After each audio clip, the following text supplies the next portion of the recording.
bab 59. Bab 59 ni dia ada kaitan pula dengan bab 58 sebelum tu. Ni iaitu bab ma ja'a fil wudu mimma ghayyaratin nar. Ada kaitan. Ni 58. 58 ni kita lepas dah lah kira-kiranya. Dia ada kaitan. Bab ni bab berwudu kerana memakan makanan yang dimasak dengan api. Bab 59 ialah babu ma ja'a fi tarkil wudu mimma ghayyaratin nar. Bab tidak berwudu kerana memakan sesuatu yang dimasak dengan api. Ini 59. Yang hari ni 60. Jadi sebelum kita baca yang 60 tu, sebab bab yang ke-59 tu kita tak habis lagi baca hari tu, bincang hari tu, kita sambung yang ni lah, kita balik sini. Baik, bab ma ja'a fi tarkil wudu mimma ghayyaratin nar. Wa bihi qala haddatsana Ibnu Abi Umar qala haddatsana Sufyan bin Uyainah qala haddatsana Abdullah bin Muhammad bin Aqil annahu sami'a Jabiran qala قال سفيان وحدثنا محمد بن المنكدر عن جابر قال خرج رسول الله صلى الله عليه وسلم وأنا معه فدخل على امرأة من الأنصار فذبحت له شاة فأكل وأتته بقناع من رطب فأكل منه ثم توضأ للظهر وصلى ثم انصرف فأتته بعلالة من علالة الشاة فأكل ثم صلى العصر ولم يتوضأ. قال وفي الباب عن أبي بكر الصديق وابن عباس وأبي هريرة وابن مسعود وأبي رافع وأم الحكم وعمر بن أمية وأم عامر وسويد بن النعمان وأم سلمة. قال أبو عيسى ولا يصح حديث أبي بكر في هذا الباب من قبل إسناده، إنما رواه حسام بن مصك عن ابن سيرين عن ابن عباس عن أبي بكر الصديق عن النبي صلى الله عليه وسلم. والصحيح إنما هو عن ابن عباس عن النبي صلى الله عليه وسلم، هكذا رواه الحفاظ. روي من غير وجه عن ابن سيرين عن ابن عباس عن النبي صلى الله عليه وسلم، ورواه عطاء بن يسار وعكرمة ومحمد بن عمرو بن عطاء وعلي بن عبد الله بن عباس وغير واحد عن ابن عباس عن النبي صلى الله عليه وسلم، ولم يذكروا فيه عن أبي بكر الصديق، وهذا أصح. قال أبو عيسى والعمل على هذا عند أكثر أهل العلم من أصحاب النبي صلى الله عليه وسلم والتابعين ومن بعدهم مثل سفيان الثوري وابن المبارك والشافعي وأحمد وإسحاق، رأوا ترك الوضوء مما مست النار، وهذا آخر الأمرين من رسول الله صلى الله عليه وسلم. وكأن هذا الحديث ناسخ للحديث الأول، حديث الوضوء مما مست النار. Kita baca dulu terjemahan dia seperti tak selalu sebelum pergi kepada tempat kita berhenti hari itu. Bab tidak berwudu kerana memakan sesuatu yang dimasak dengan api. Imam Tirmizi dengan sanadnya meriwayatkan daripada Jabir, beliau berkata Rasulullah SAW keluar bersamaku, baginda mengunjungi seorang wanita Ansar, lalu wanita itu menyembelih seekor biri-biri untuknya. Baginda pun memakannya. Kemudian wanita itu juga membawakan sedulang buah kurma segar dan baginda juga memakannya. Setelah berwudu untuk bersembahyang zuhur, baginda bersalat. Setelah selesai bersalat, wanita itu membawakan pula sebahagian daripada sisa biri-biri yakni yang telah dimakan. Nabi SAW memakannya pula. Kemudian baginda mengerjakan salat asar tanpa berwudu terlebih dahulu.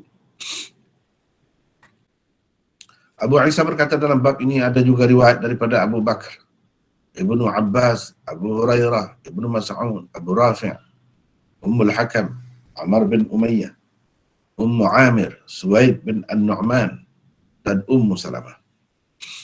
Abu Isa berkata, di sini kita berhenti hari itu. Yang sebelum ni dah baca, di sini kita belum bincang lagi hari itu. Hari ini kita akan sambung daripada sini lah, daripada sini. Dia Abu Isa berkata lagi, hadis Abu Bakar dalam bab ini tidak sahih dari sisi sanadnya. Ia hanya diriwayatkan oleh Husam bin Misak daripada Ibn Sirin, daripada Ibn Abbas, daripada Abi Bakar, daripada Nabi SAW.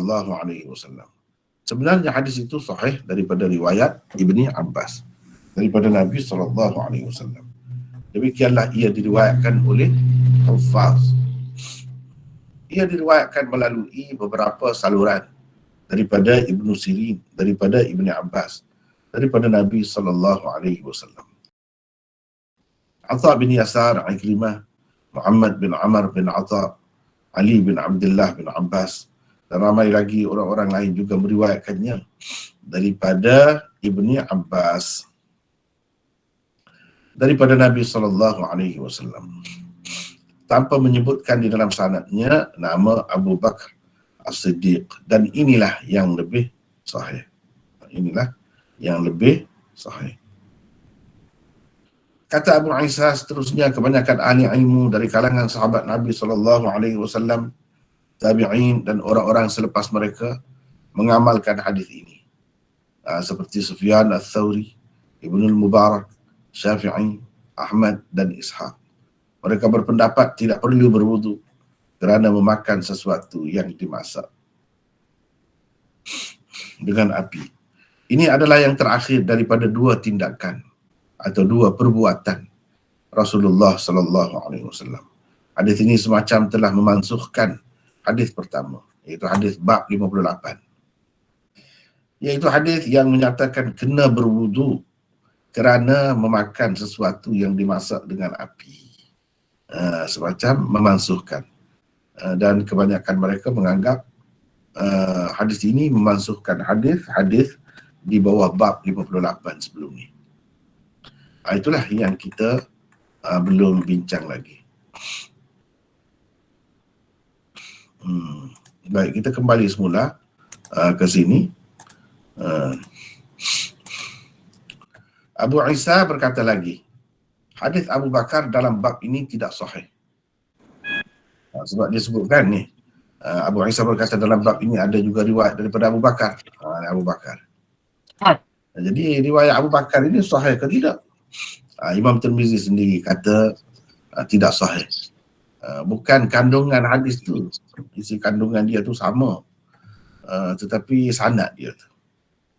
Sebab itu Imam Tirmizi kata tidak sahih dari sudut sanadnya. Itu yang tidak sahih. Ini kan kita dah bincang dari itu. 706. Ni hadis Abu Bakar tu yang mana? Yang ni. Hadis Abu Bakar ini dikemukakan oleh Abu Ya'la dan Al-Bazzar.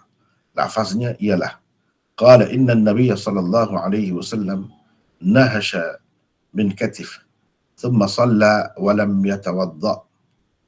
Bermaksud kata beliau yakni kata Abu Bakar lah, sesungguhnya Nabi SAW telah menggigit paha kambing atau biri-biri, kemudian bersembahyang tanpa berwudu. Sebab apa tidak sahih itu? Tadi pun Imam Tirmizi sebut, di sini di dalam sanadnya ada Husam bin Misak. Para ulama rijal bersepakat tentang kedhaifannya. Demikian tersebut di dalam Majma' Az-Zawaid. Lepas tu Ibnu Abbas. Jadi tadi kita dah baca kan. Ini riwayat daripada Jabir. Mana riwayat asas di bawah bab ini ialah riwayat Jabir. Ini yang dikemukakan sebagai asas di bawah bab ini.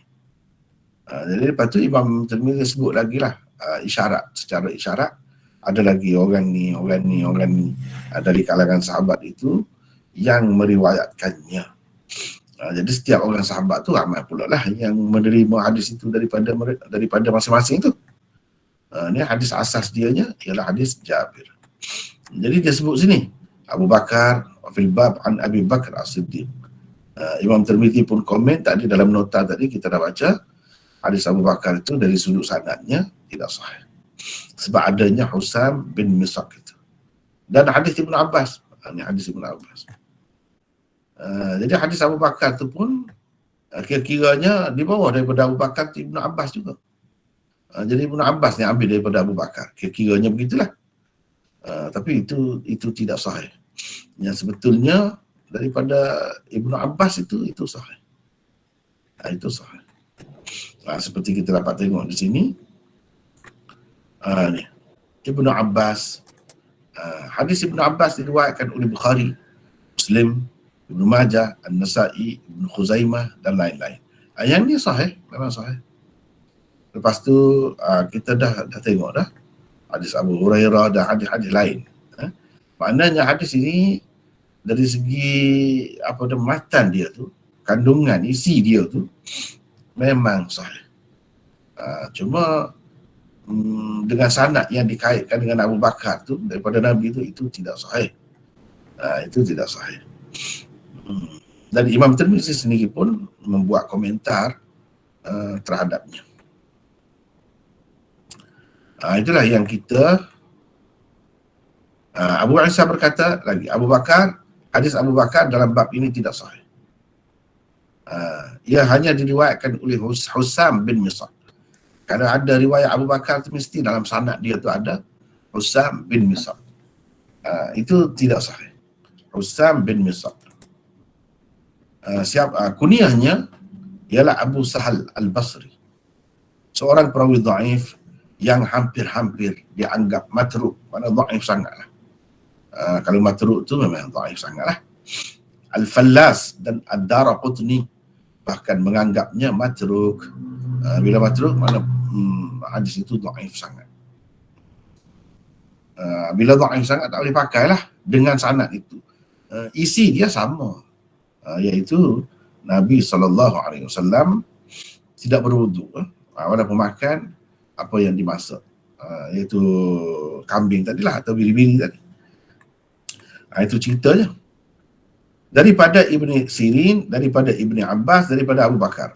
Kalau saluran Husam bin Misaq tu dia ada daripada Ibni Sirin, daripada Ibni Abbas, daripada Abu Bakar. Yang ini tidak sahih.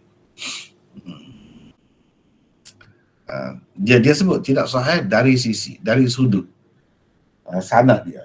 Maknanya ada kalanya hadis ni sahih dari sudut matannya, tapi dari sudut sanad dia tidak sahih. Contohnya ni lah. Sebab hadis tu sama juga dengan hadis-hadis lain. Cuma sanad dia tu yang tak kena. Jadi dhaif juga. Dhaif dari satu sudut lah, sudut sanad. Sebenarnya hadis itu sahih daripada riwayat Ibnu Abbas. Kalau yang tak ada Abu Bakar, sebut Abu Bakar tu sahih. Hadis itu sahih daripada riwayat Ibnu Abbas, daripada Nabi SAW. Kalau terus daripada Ibnu Abbas, daripada Nabi, itu sahih. Demikianlah ia diriwayatkan oleh Huffaz.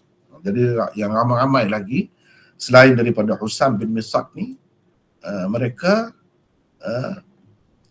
meriwayatkan daripada Ibnu Abbas, daripada Nabi terus. Tak ada pula dengan perantaraan Abu Bakar itu. Tak ada. Itu ceritanya. Jadi riwayat Husam bin Misaq itu tak boleh pakai lah. Sebelum ni 2 minggu lepas kita khatam Ilal Tirmizi, kita dah belajar kan. Hadis itu gharib. Salah satu hadis gharib yang dipakai oleh Imam Tirmizi, makna dia tu inilah salah satu contohnya. Saluran riwayat Husam bin Misaq itu dhaif, gharib. Kerana apa? Kerana dia bercanggah. Saluran-saluran riwayat orang lain tak ada sebut begitu. Abu Bakar tu tak ada. Maknanya tidak semesti hadis matan dia lah, kandungan hadis tu yang dikatakan dhaif tu, kandungan dia tu dhaif juga, tak mesti. Sebab sanad itu saja yang gharibnya, yang dhaifnya. Tetapi isi itu tidak dhaif. Sebab berdasarkan riwayat Ibnu Abbas sendiri tanpa perantaraan Abu Bakar ada, dan itu sahih. Bahkan diriwayatkan oleh Bukhari, Muslim dan lain-lain seperti yang kita baca tadi. Ia diriwayatkan melalui beberapa saluran. Jadi saluran riwayat Usam bin Mis'ad ni tak boleh lawan lah. Sebab banyak lagi saluran orang-orang lain yang lebih hebat, lebih kuat daripada dia. Mana boleh nak pakai dia seorang. Kalau dia seorang itu pun gharib juga nama dia. Gharib juga. Dan kalau dia tu orang yang kuat, tidak seperti inilah Usam ni, pun gharib juga nama dia. Kalau macam tu, gharib juga. Tetapi yang gharib tu kalau matan dia tu berbeza, mungkin dipanggil ziyadah as-siqah maqbulah, seperti yang kita telah bincangkan sebelum ni. Riwayat Imam Malik tu yang ada minal muslimin, ada tambah zakat fitrah tu, itu berdasarkan riwayat Malik seorang sahaja. Riwayat saluran lain tak ada sebut minal muslimin. Jadi ulama pakai juga macam tu. Pakai juga. Ada tambahan minal muslimin itu. Walaupun seorang saja Imam Malik. Gharib juga. Tetapi gharib itu tidak dhaif tu. Sebab apa? Perawi dia tu kuat. Di sini perawi dia tidak kuat. Jadi dhaif lah. Kita kena tengok pula lah kandungan dia tu, matan hadis tu. Ada berbeza ke dengan yang diriwayatkan oleh orang lain? Ada berbeza, satu perkataan ke ada berbeza ke? Kena tengok. Kalau tak ada beza, maka tak ada apa lah. Mana matan dia tu boleh diterima kerana saluran riwayat yang lain, bukan kerana saluran riwayat ni tetap tak boleh terima. Gitu. Ini pun kan kita dah belajar akhir Ilal Tirmizi tu, gharib tu dipakai dengan 3 makna. Mungkin di sini dengan makna ni, mungkin di sini dengan makna ni, di sini dengan makna ni. Itu kita dah belajar dah dalam Ilal Tirmizi. Ia diriwayatkan melalui beberapa saluran daripada Ibnu Sirin, daripada Ibnu Abbas, daripada Nabi SAW. Atha bin Yasar, Ikrimah, Muhammad bin Amr bin Atha, Ali bin Abdullah bin Abbas, dan ramai lagi orang-orang lain juga meriwayatkannya daripada Ibnu Abbas. Semuanya meriwayatkan daripada Ibnu Abbas, tak ada perantaraan Abu Bakar tu. Jadi walaupun Imam Tirmizi sebut dalam bab ini ada juga riwayat daripada Abu Bakar, dia sebut, bukan maknanya dia sebut dia semuanya sahih. Maknanya fil bab itu tidak semesti semuanya sahih. Ada kalanya dia sebut macam di sini, riwayat Abu Bakar tu walaupun dia sebut tapi itu tidak sahih. Ada kalanya dia tidak sebut, dia tidak buat komentar. Jadi itu kita kena cari sendirilah. Riwayat fil bab ni maksudnya inilah sahabat-sahabat yang disebut sebagai orang-orang yang meriwayatkan hadis yang sama seperti riwayat asas itu. Riwayat asasnya tadi kita dah tengok dah, itu riwayat Jabir daripada Ibnu Abbas daripada Nabi SAW tanpa menyebutkan di dalam sanadnya nama Abu Bakar As-Siddiq, dan inilah yang lebih sahih. Jadi sekali kita tengok dengan adanya Abu Bakar tu kan kuat kan, Abu Bakar ni dia orang kuat, jadi bertambah kuat lagi lah. Jadi sehingga kita boleh kata riwayat dia tu lah yang paling kuat, paling kuatnya, sebab dia sahabat yang paling hebat.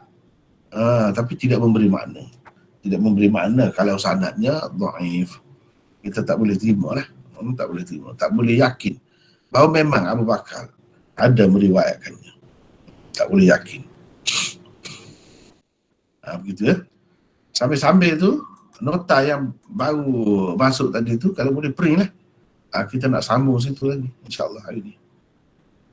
So siapa-siapa print lah, anak ke siapa ke yang mana ada printer tu,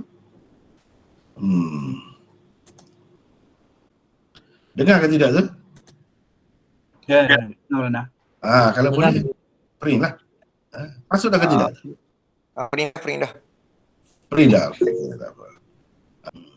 Dan inilah yang lebih sahih. Wahada asah. Kadang-kadang apa yang Imam Tirmizi kata inilah yang lebih sahih. Asah, kita terjemah lebih sahih. Sebab dia guna apa nama ni, sirah, isim tafdil, isim tafdil itu. Isim tafdil lebih sahih. Bermakna riwayat Husam bin Misab tadi sahih juga. Soalannya begitu. Jawabnya tidak begitu. Di sini kalau kita pakai asah tu isim tafdil ala ghairi babi.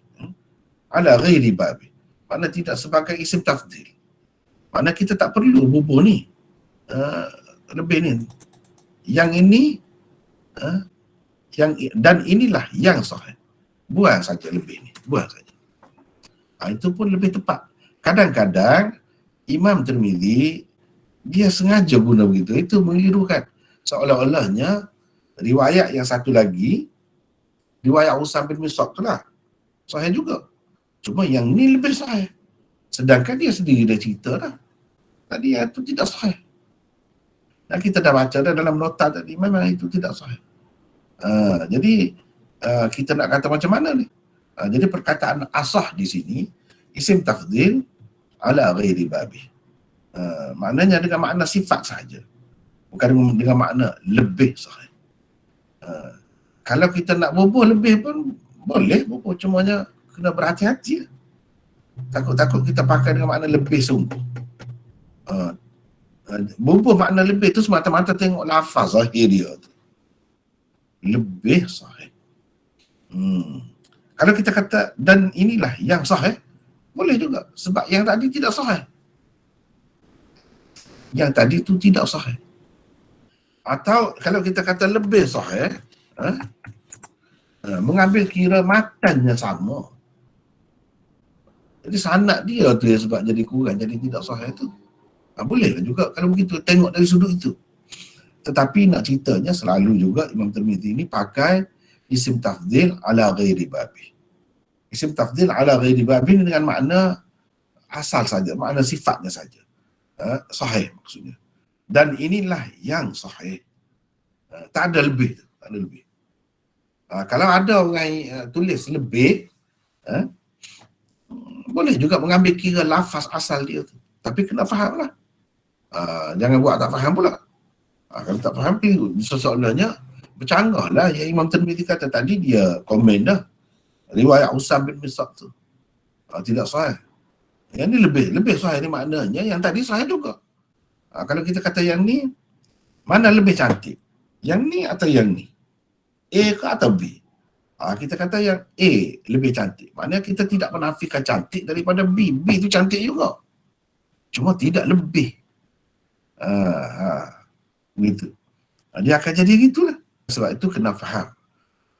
Dalam Tirmizi kadang-kadang ada benda-benda begini. Dan boleh mengelirukan lah. Boleh mengelirukan. Kita nak tahu tu, tengok macam mana cara dia menghadapi riwayat yang satu lagi tu. Jelas tadi riwayat Usam bin Misab itu dia sendiri yang mengatakan tidak sahih dari sudut sanadnya. Jadi bila tidak sahih, tak adalah makna lebih tu. Jadi kalau kita kata dan inilah yang sahih, tepat, itu tepat. Kalau takut keliru, buang saja. Buang. Ni takut keliru. So, kalau orang tanya, tu isim tafdil tu pakai isim tafdil tu tidak dengan makna lebih? Jawabnya, isim tafdil di sini telah dipakai ala ghairi babi. Itulah penyelesaiannya. Itulah mana isim tafdil tu. Isim tafdil ala ghairi babi. Habis itu. Kata Abu Isa seterusnya, kebanyakan ahli ilmu dari kalangan sahabat Nabi SAW, tabi'in dan orang-orang selepas mereka mengamalkan hadis ini. Mana hadis yang menyebutkan tidak batal lah wuduk dengan sebab makan apa-apa yang dimasak. Imam Bukhari buat dua bab. Satu bab yang menyatakan terbatal wuduk, kena ambil wuduk bila makan benda yang masak. Itu bab 58. Ini bab 59 tak batal.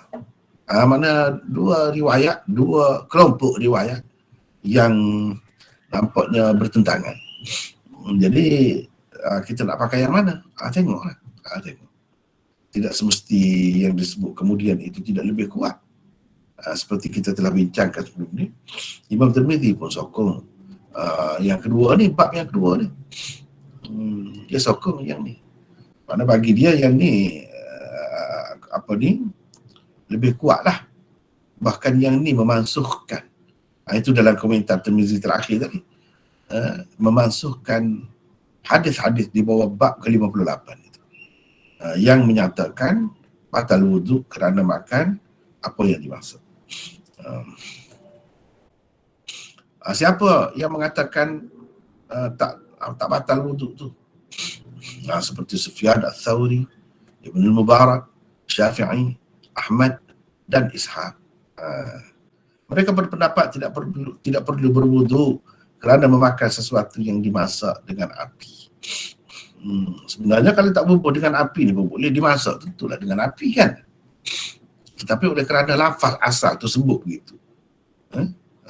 Jadi macam tadilah, lebih sahih. Kenapa sebut lebih sahih?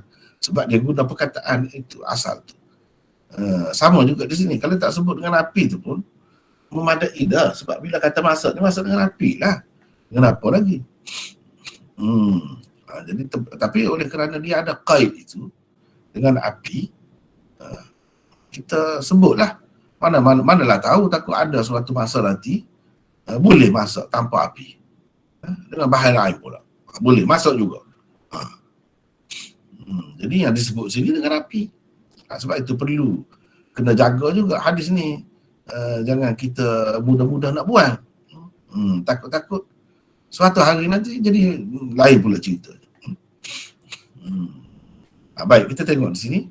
Inilah yang berbeza, yang menarik lah, termasuk dalam keistimewaan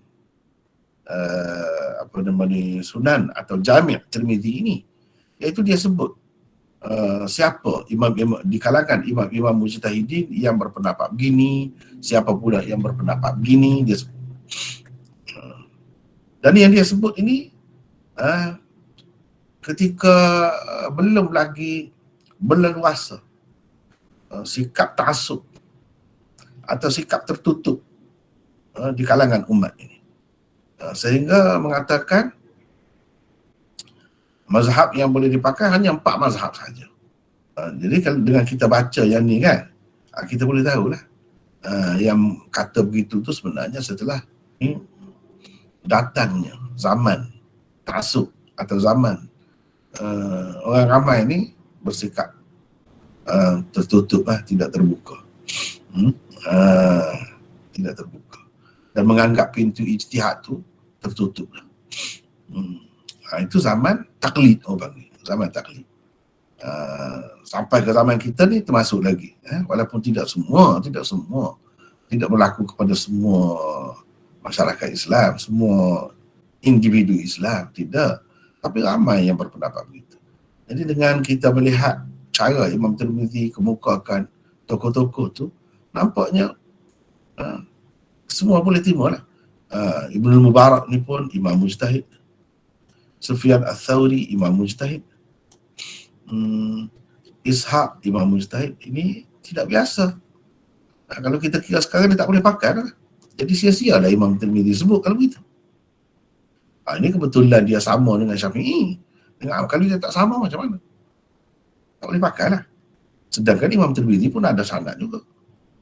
Dan sekarang ni orang yang belajar kitab dia ni pun ada sanad juga. Bukan seorang dua, ramai. Jadi tak boleh pakai lah.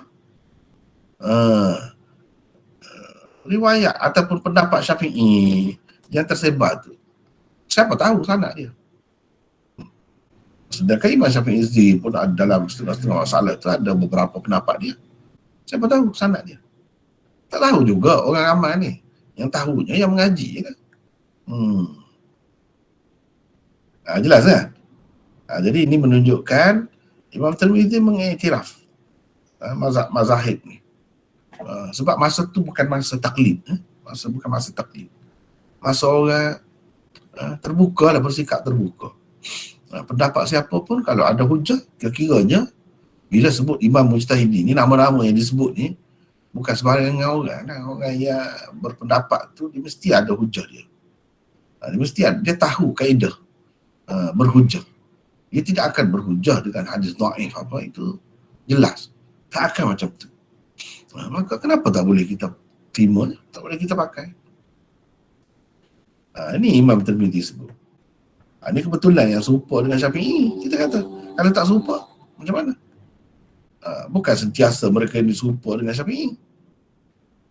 Kalau di tempat kita ni lah, kalau di setengah tempat tu Ahmad lah, setengah tempat tu Hanafi dan sebagainya. Mereka berpendapat tidak perlu berwuduk kerana memakan sesuatu yang dimasak dengan api. Inilah juga pegangan dan amalan para khulafa ar-rasyid. Kalau khulafa ar-rasyidin berada di satu pihak, itu lebih kuat lagi. Adanya khulafa ar-rasyidin menyokong ataupun berpendapat dengan sesuatu pendapat itu merupakan salah satu wajah atau sebab untuk kita menterjihkan sesuatu pendapat. Bukhari di dalam sahihnya berkata, ni Imam Bukhari dalam Sahih Bukhari, Abu Bakar, Umar dan Uthman memakan apa yang dimasak dengan api dan mereka tidak berwudu, yakni kerananya. Jadi Imam Bukhari sebut begitu. Untuk apa dia sebut? Dia nak ceritanya kuat ni, bukan sembarangan dia bila sebut. Ni, Khulafaur Rasyidin ni, bila sebut tu bukan sembarangan dah jadi, kuat dah jadi. Kalau dengan orang lain sama dengan 20 dah tu. Mereka 4 saja tu. Baik. Kata Hafiz Ibn Hajar di dalam Fathul Bari, ia diwasalkan oleh At-Tabarani di dalam Musnad Asy-Syamiyyin dengan isnad yang hasan. Jadi yang kata Khulafaur Rasyidin berpendapat begitu juga ni, ada sanad ke? Ada. Inilah yang disebutkan. Sanad tu tarafnya macam mana? Hasan. Bila hasan boleh pakai. Paling tidak dalam bab hukum ni dia kena hasan. Tak ada keliru. Mana-mana imam mujtahid pun dia faham benda ni. Daripada saluran riwayat Sulaiman bin Amir, katanya, aku melihat Abu Bakar, Umar dan Uthman makan sesuatu yang dimasak dengan api dan mereka tidak berwudu kerananya. Melalui banyak saluran kami mendapat riwayat daripada Jabir secara marfu' dan juga mauquf daripada mereka bertiga. Secara berasingan dan juga secara bersama. Jadi riwayat Abu Bakar ni ada secara berasingan. Macam ni kan, sekali ni dia sebut aku melihat Abu Bakar, Umar dan Uthman. Jadi ada macam-macam riwayat daripada Khulafaur Rasyidin. Ada secara berasingan, ada secara terkumpul gini, ada sebut 2 saja, macam-macam. Yang mauquf, ada yang marfu'. Jadi kuatlah, kuat maknanya gitu. Itulah kelebihannya kita belajar hadis ni kan. Kita boleh tahu pendapat tu bukan pendapat satu imam saja. Sebab kadang-kadang dengan kita mengetahui pendapat satu imam, kita tak tahu lagi di atas tu orang lain pendapat macam mana. Khulafaur Rasyidin pun kita tak tahu. Tapi kalau kita belajar hadis, kita dapat tahu. Dengan sebab itu kadang-kadang kita boleh menterjih tu. Kita boleh melebihkan yang ni, utamakan yang ni, utamakan yang ni. Sebab tu. Tapi kalau kita ikut ta'assub ataupun bersikap tertutup, ikut satu mazhab saja, walaupun dah ada mufti, walaupun dah ada ramai alim ulama, tak boleh pakai cara yang lain. Itu cara ta'assub lah tu, tertutup lah. Tidak sesuai dengan masyarakat yang mengaji lah. Sesoalnya masyarakat Islam ni semuanya jahil.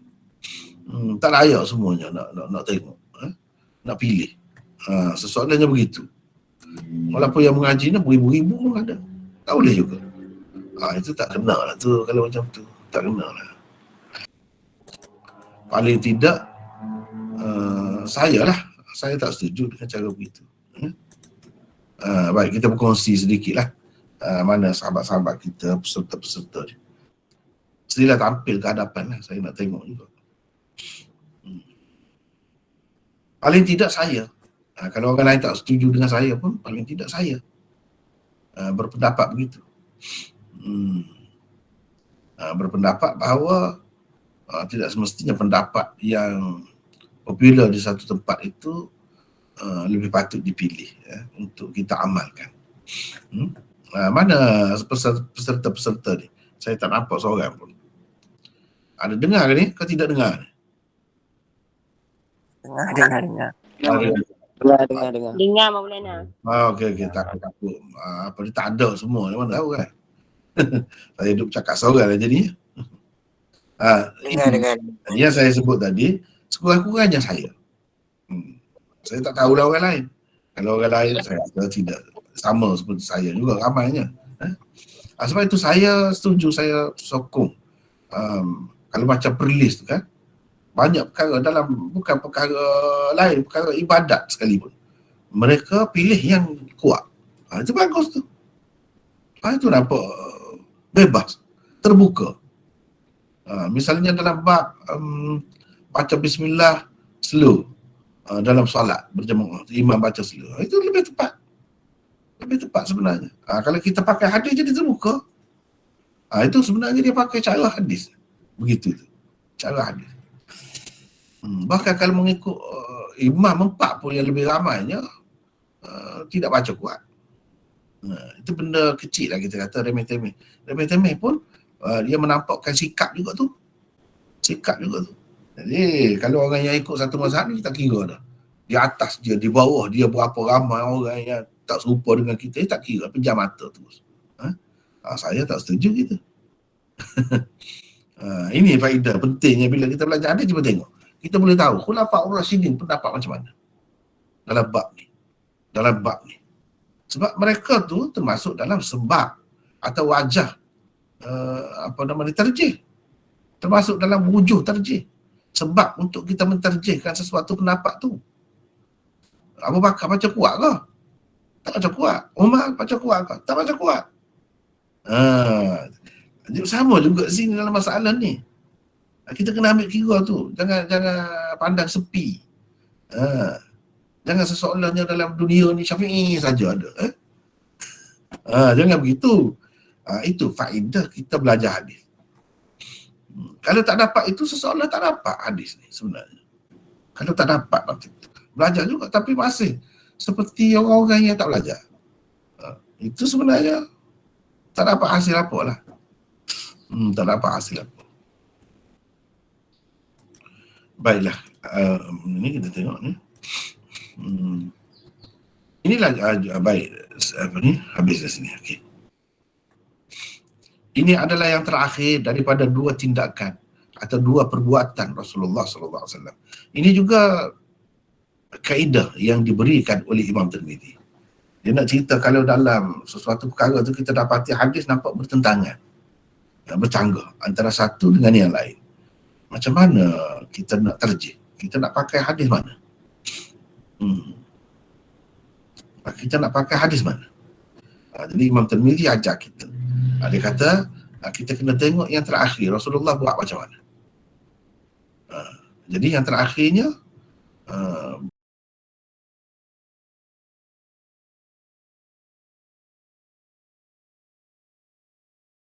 mereka tak tahu. Orang yang belajar hadis dia tahu. Ini yang terakhir.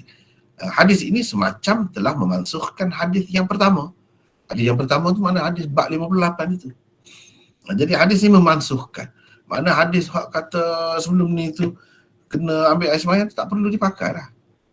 Sudah mansuh. Mana yang memansuhkan? Yang terakhir lah. Sebab nak memansuhkan nasikh, dia mesti kemudian. Mesti, kena pasti. Ia kemudian daripada yang mansuh itu. Jadi ulama-ulama pasti dalam perkara ni bahawa yang Nabi makan lepas tu tidak ambil air sembahyang, terus sembahyang itu yang terakhir. Yang terakhir. Jadi kita kena pakai yang itulah sepatutnya. Bagi orang yang kata mansuh lah, ya hadis 58 itu. Hadis di bawah bab 58 itu. Bukan satu hadis, banyak. Mansuh. Bagi orang yang mengatakan tidak mansuh, dia kata apa? Dia kata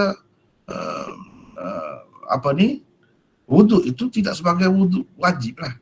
Bukan kerana terbatal air sembahyang. Air sembahyang tak terbatal. Dengan sebab makan apa yang dimasak itu. Cumanya wuduk tu elok lah. Comel lah kalau buat. Kalau tak buat pun tak apa. Tidak sampai kata tak sah lah sembahyang tu. Iaitu hadis yang menyatakan kena berwuduk kerana memakan sesuatu yang dimasak dengan api itu yang mansukh. Jadi Imam Tirmizi sebut benda ni. Dia sebut ni bukan sebut saja ya. Dia ni anak murid Imam Bukhari ni.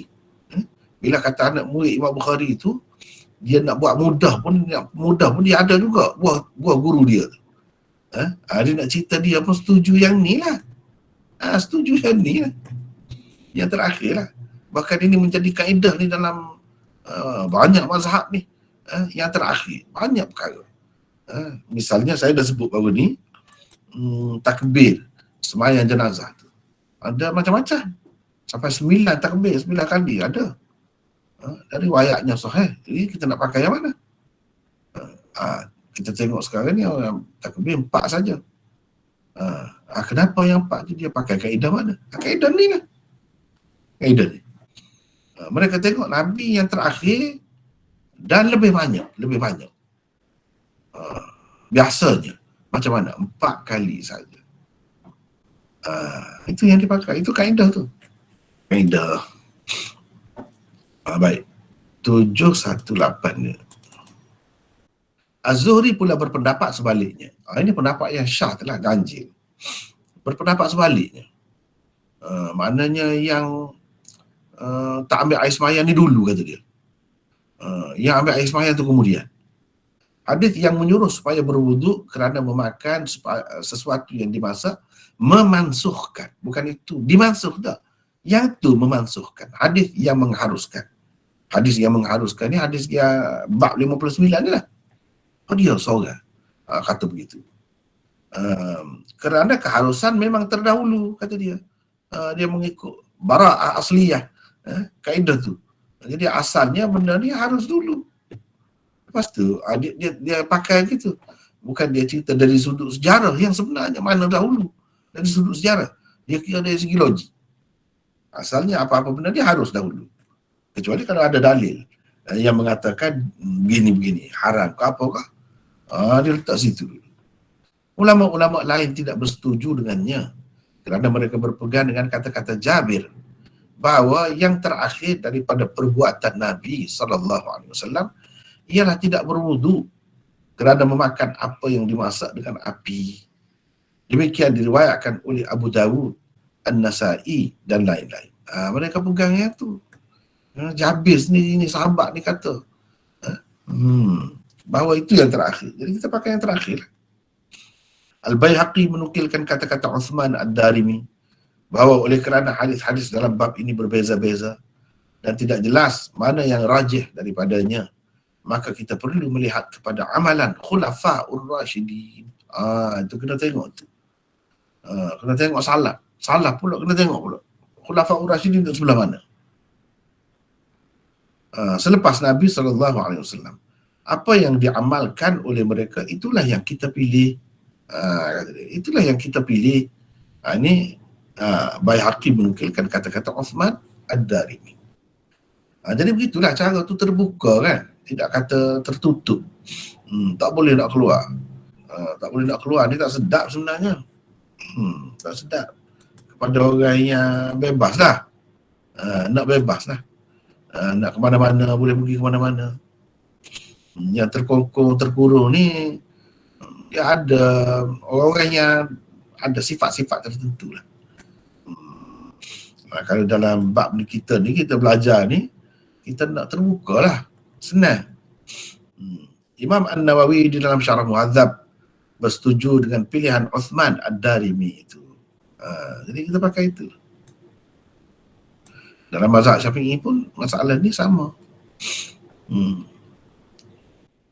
Dari itu nyatalah hikmat kenapa Bukhari memulakan bab di dalam sahihnya dengan mengemukakan asar 3 orang daripada Khulafa' Ar-Rashidin tersebut sebelum mengemukakan hadis Ibnu Abbas bahawa Rasulullah SAW memakan paha biri-biri kemudian bersembahyang tanpa berwudu. Itu dalam Bukhari.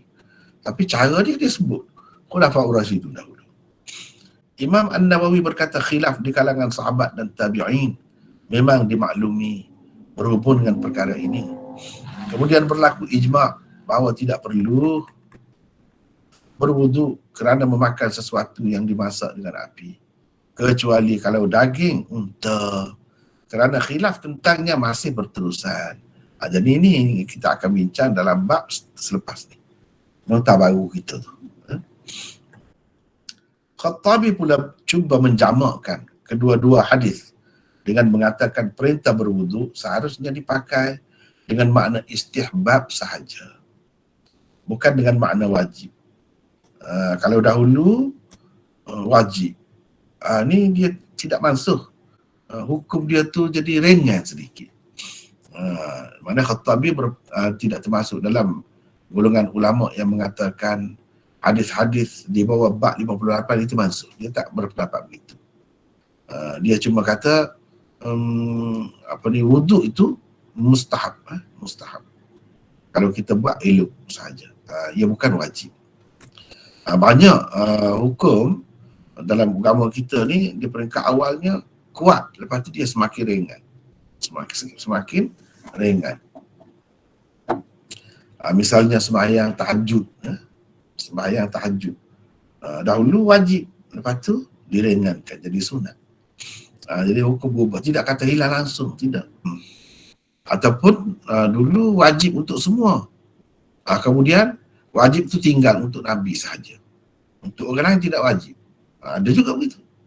Pengarang Al-Muntaqa juga memilih jalan itu.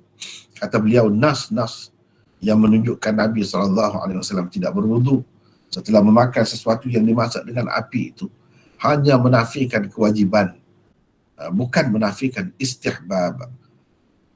Istihbab itu maknanya elok lah. Dia bawah lagi daripada sunat. Sunat tu lebih kuat lagi. Kerana itulah Nabi SAW apabila ditanya apakah kita perlu berwudu apabila memakan daging kambing, itu dalam riwayat akan datang, maka baginda bersabda, berwudu pun boleh, tidak mahu berwudu pun boleh. Boleh kedua. Kalau berwudu tidak mustahab, dalam keadaan itu tentu penanya tidak dibenarkan berwudu. Kalau sudah masuk, mana tak boleh dah pakai. Ini dia kata begitu. Berwudu pun boleh, tidak mahu berwudu pun boleh juga. Mana masih ada pilihan.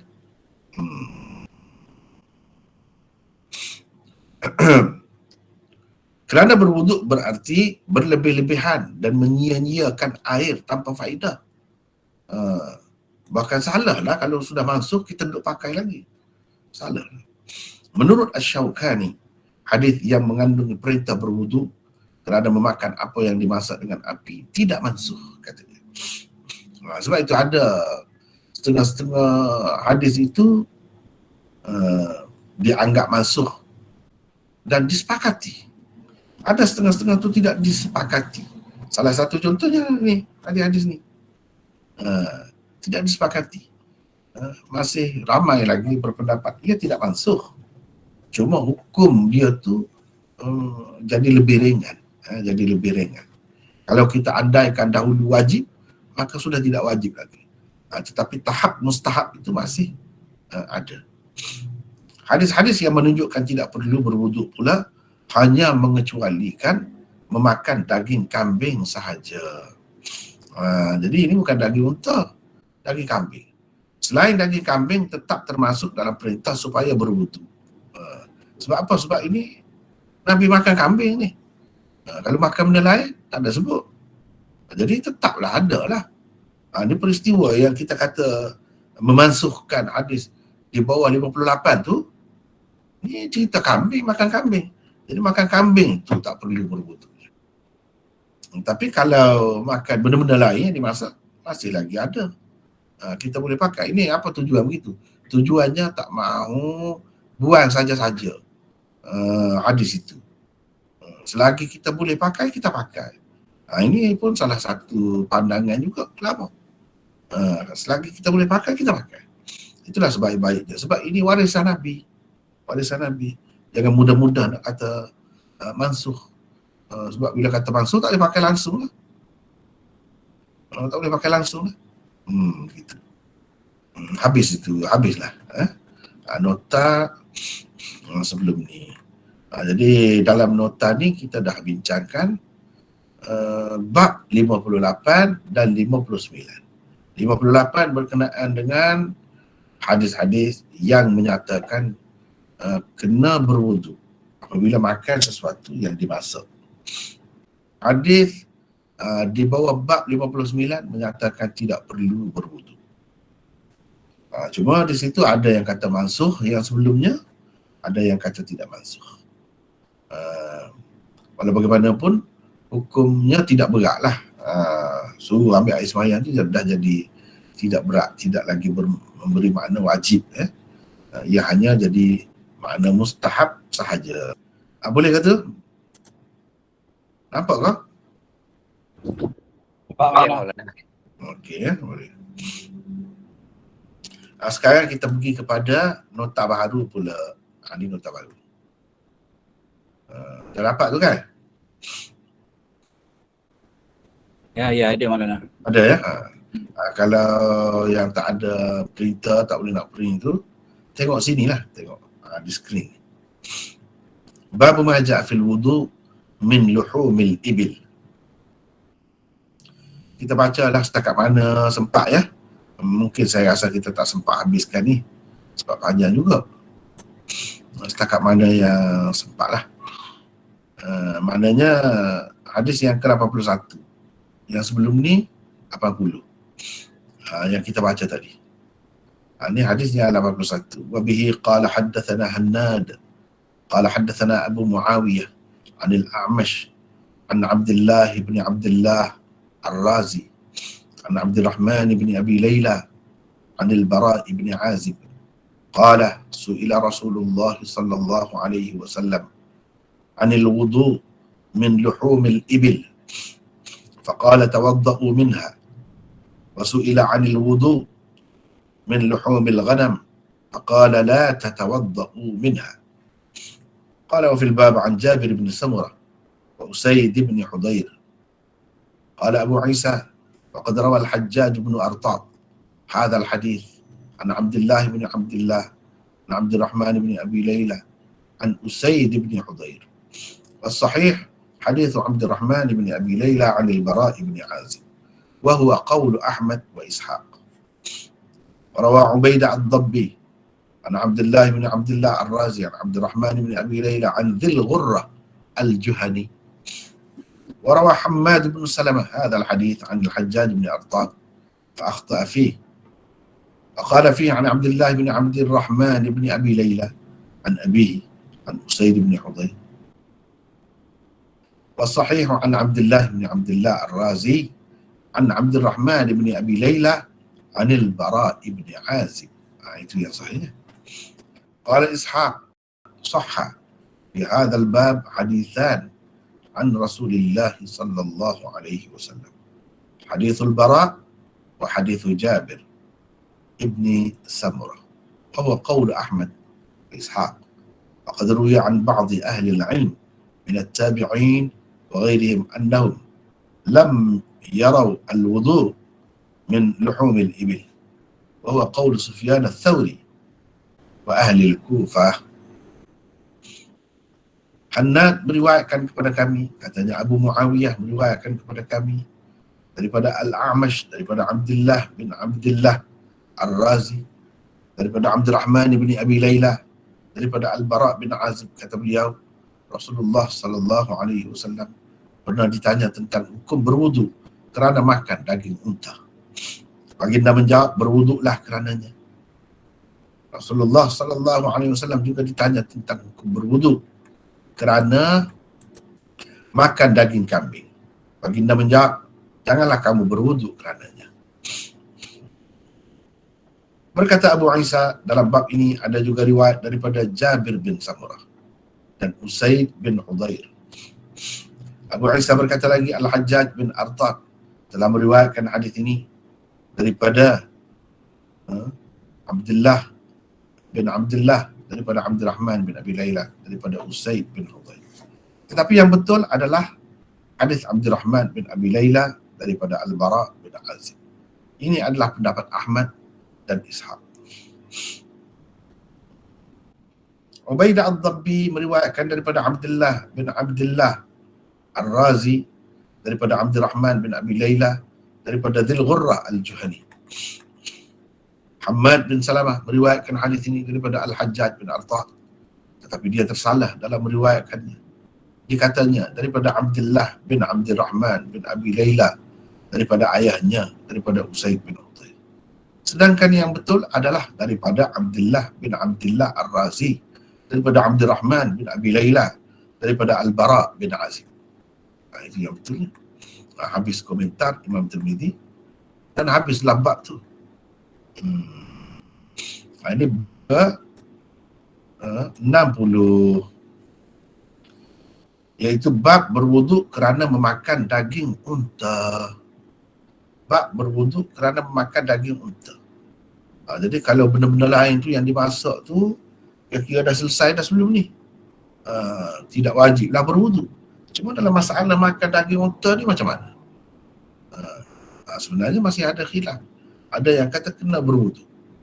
Maknanya kalau seseorang tu dah ada air semayang, batal air semayang dia. Bila nak semayang pula kena berwuduk. Wuduk lain lah. Sebab apa? Makan daging unta tu membatalkan wuduk baginya. Di sisinya. Bagi orang yang timur lah. Kita akan tahulah siapa yang berpendapat begitu. Akan datang. Baiklah. Kita ada nota 719. Baik. Saya nak minta sesiapa bacalah biar segar sedikit majlis. Tidak apa dia satu pihak saja. Siapa nak baca ni silakan. Kau pergi mana habis ni? Saya baca lah malam. Ada. Ada bacalah baru segar sikit, hidup sikit majlis kan. Satu pihak saja ni kan. Takut mengantuk tukar-tukar driver tu lain sikit kan. Boleh, siapa nak baca tadi? Salim. Salim Ya, Salim. Oh, Saleh. Sila Saleh. Saleh. 719. Imam Tirmizi mengadakan tajuk bab ini untuk menyatakan salah satu daripada dua perkara berikut. Yang pertama, kewajipan berwuduk semula bagi orang yang memakan daging unta sebelum melakukan sesuatu ibadat yang disyaratkan ada wuduk untuk melakukannya. Kerana dengan memakan daging unta, wuduknya terbatal. Maka tajuk bab di atas seharusnya ditakdirkan babu ma ja'a fi wujubil wudu'i min akli luhumil ibil. Jadi cuba tengok ni sekejap Saleh. Cuba kita tengok ni yang dalam bracket ni, dalam kurungan ini, inilah yang ditakdirkan. Kita kena takdir beginilah. Jadi kalau kita andaikan Imam Tirmizi bermaksud ni satu ni, maka kita kena andaikan begini takdir tajuk bab. Sebab tajuk bab ni gini saja. Kalau kita nak terjemah zahir, bab berwuduk kerana memakan daging unta. Berwuduk gitu saja. Bab kewajiban berwuduk kerana daging unta, kerana memakan daging unta. Bukan kerana daging unta saja, tengok daging unta ke apa ke macam mana. Jadi itu perlu ada beberapa takdir lah. Itu pentingnya kepada yang belajar tu dia fahamlah benda-benda begini. Dan yang tak biasa lagi pun kena belajarlah membiasakan diri. Apabila baca kitab ni, orang baca kitab ni macam mana? Begini rupanya. Kena ada pula benda-benda yang dicelah-celah tu kena masukkan. Barulah jelas makna dia. Ni bab kewajiban berwuduk kerana memakan daging unta. Sebab Imam Tirmizi maksud dia nak cerita tentang kewajiban. Maknanya batal lah sembahyang. Bila batal nak sembahyang jadi wajib lah. Kalau tak batal tak wajib. Begitu. Atau kita takdir begini boleh juga. Baca Saleh. Atau babu ma ja'a fi intiqadil wudu'i min akli luhumil ibil. Bab tentang terbatalnya wuduk kerana memakan daging unta. Kalau kita andaikan Imam Tirmizi buat tajuk bab ini untuk menyatakan perkara pertama ni. Jadi kita boleh tajuk bab yang dibuat oleh Imam Tirmizi itu kita takdirkan dengan dua cara. Satunya ini, cara ini, dan yang keduanya cara ini. Boleh. Sebab apa kena berwuduk tu, wajib berwuduk tu? Sebab wuduk telah terbatal. Babu maja fil wuduk maknanya fintiqadil wuduk. Bab tentang terbatalnya wuduk. Min luhumil ibil min ajli akli luhumil ibil. Dengan sebab makan daging unta. Sebab itulah yang wajib berwuduk tu sebab apa? Sebab wuduk telah terbatal. Bila wajib? Bila nak sembahyang lah. Kalau tidak nak sembahyang, tak ada apa. Nak tidur ke, nak berjalan ke, nak apa ke. Tak perlu. Perlu berwuduk tu bila nak buat sesuatu yang disyaratkan wuduk untuk melakukannya. Kalau tidak syarat wuduk, tak apa. Tak jadi masalah, tak berwuduk pun. Batal dah pun wuduk, tak jadi masalah. Tak apalah kita buat. Sampai batal wuduk, tak ada wuduk pun boleh. Makan, tak ada wuduk pun boleh. Begitu. Yang kedua teruskan. Saleh teruskan.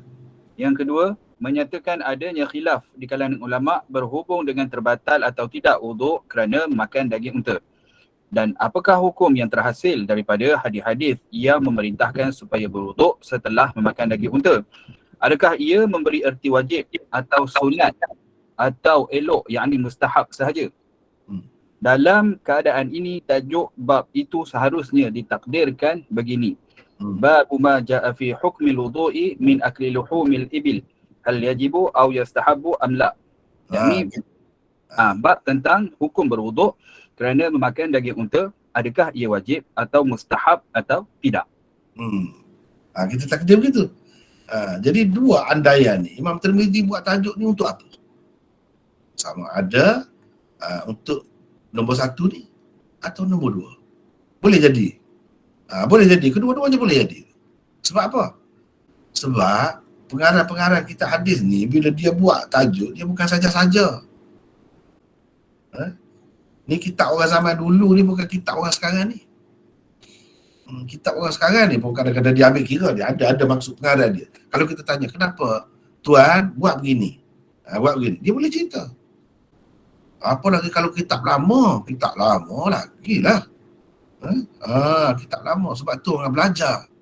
Kalau tak belajar tak nampak. Boleh kita ambil terjemahan, ada dah sekarang ni terjemahan.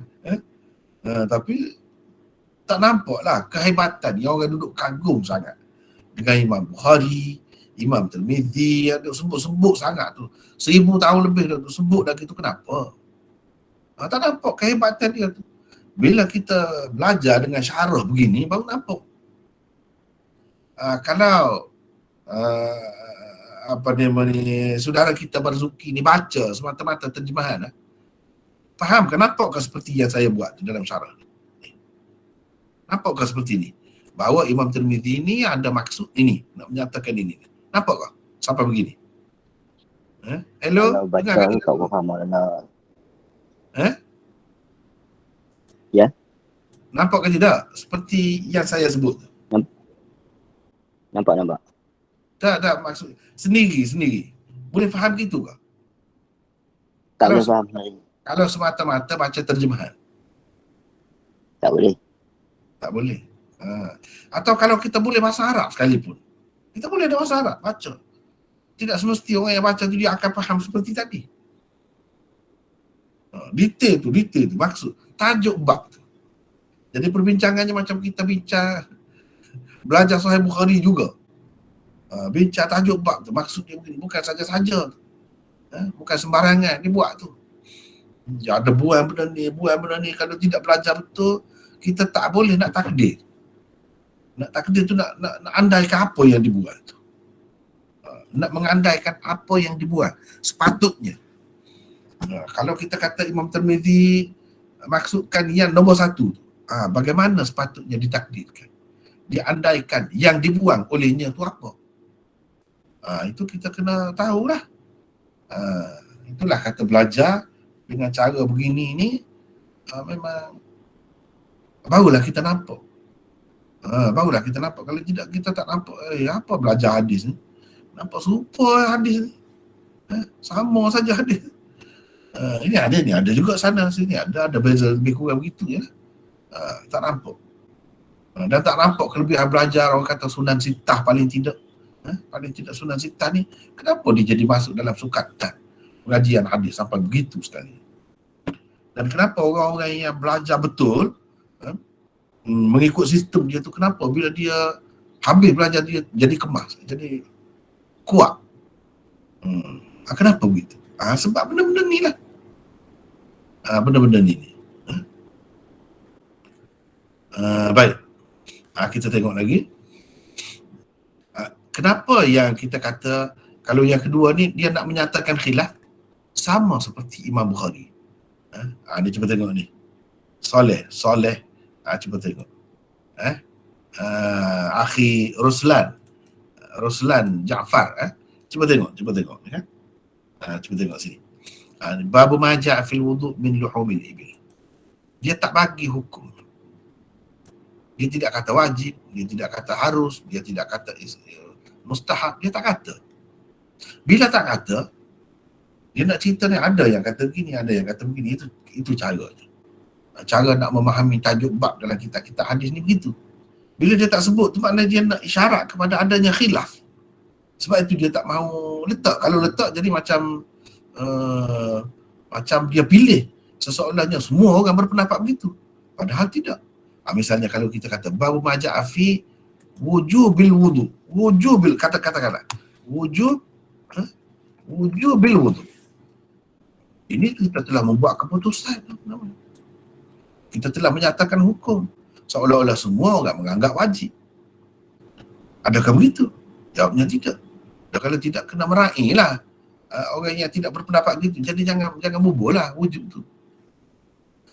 Maksudnya Imam Tirmizi cuba meraih ulama-ulama daripada pelbagai aliran, dia cuba meraih. Jadi maknanya dalam masalah wuduk kerana makan daging unta ni ada khilaf ulama tentangnya. Dari segi hukum wuduk dia tu macam mana? Itu maksudnya.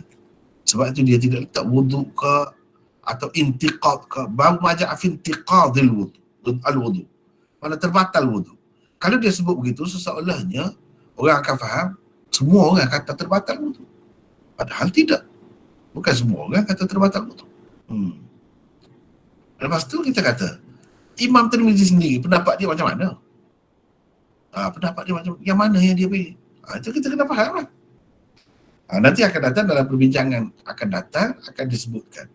Boleh dikatakan ashabul hadis kebanyakannya, kalau tidak nak kata semua, Imam Nawawi bahkan kata secara mutlak, ada semua berpendapat kena wudu, kena berwudu. Kalau tidak sebagai wajib pun sebagai sunat. Kebanyakan mereka mengatakan wajib kerana makan daging unta. Jadi Imam Tirmizi ni ashabul hadis ke tidak? Jawabnya ashabul hadis. Bila ashabul hadis, itulah pendapatnya. Walaupun dia tidak nyatakan di situ. Kita boleh tahu. Boleh tahu. Sebab ilmu Islam dia sudah tersebar dengan meluas, sudah meluas. Bukan sebuah dua baru buku dikarang. Berjuta-juta buku dah dikarang, kitab-kitab tu. Boleh tengok situ, boleh tengok sini, kita boleh tahu pendapat. Dan Islam ni bukan baru setahun dua, dah beberapa abad dah. Dalam masa tu berapa ramai dah ulama duduk bincang, duduk buat kajian, duduk tulis macam-macam. Jadi kita dapat tahu ashabul hadis macam mana pendapatnya, ahlul ra'yi macam mana pendapat dia, kita boleh tahu. Itu maksud Imam Tirmizi. Baca terus Saleh, sambung lagi. Daripada cara Imam Tirmizi menyusun bab, dapat disimpulkan bahawa beliau lebih cenderung kepada perkara pertama. Dengan itu dapatlah dikatakan beliau termasuk dalam golongan ashabul hadis yang berpendapat memakan daging unta membatalkan wuduk atau mewajibkan wuduk apabila hendak bersembahyang dan sebagainya. Apakah terbatalnya wuduk kerana memakan daging unta itu disebabkan ia juga dimasak dengan api atau semata-mata kerana ia daging unta? Jika sebabnya ialah kerana ia dimasak dengan api, maka sebagaimana terbatalnya wuduk kerana memakan atau menggunakan sesuatu yang dimasak dengan api telah mansuh. Begitulah juga dengan terbatalnya wuduk kerana memakan daging unta. Ia juga telah mansuh. Kalau kita ambil pendapat itu. Teruskan. Kalau begitu, tajuk bab ke-60 ini masih ada kaitan dengan tajuk bab sebelumnya, iaitu tajuk bab ke-58 dan 59. Dan jika sebabnya ialah kerana ia daging unta semata-mata, maka tidak kira sama ada ia dimasak atau tidak, memakannya tetap membatalkan wuduk. Dan bab ini tiada kaitannya dengan dua bab sebelum ini. Jumhur ulama berpendapat bab ini masih ada kaitannya dengan dua bab sebelumnya. Imam Ahmad, Ishaq bin Rahawaih dan lain-lain pula berpendapat ia tiada kaitan dengan dua bab tersebut. Jadi ini bab asing ni. Tak ada kena-mengena dengan bab sebelum ni. Sama ada dia, kalau nak kata dengan sebab dia dimasak, tak. Untuk apa Imam Tirmizi buat bab berasingan?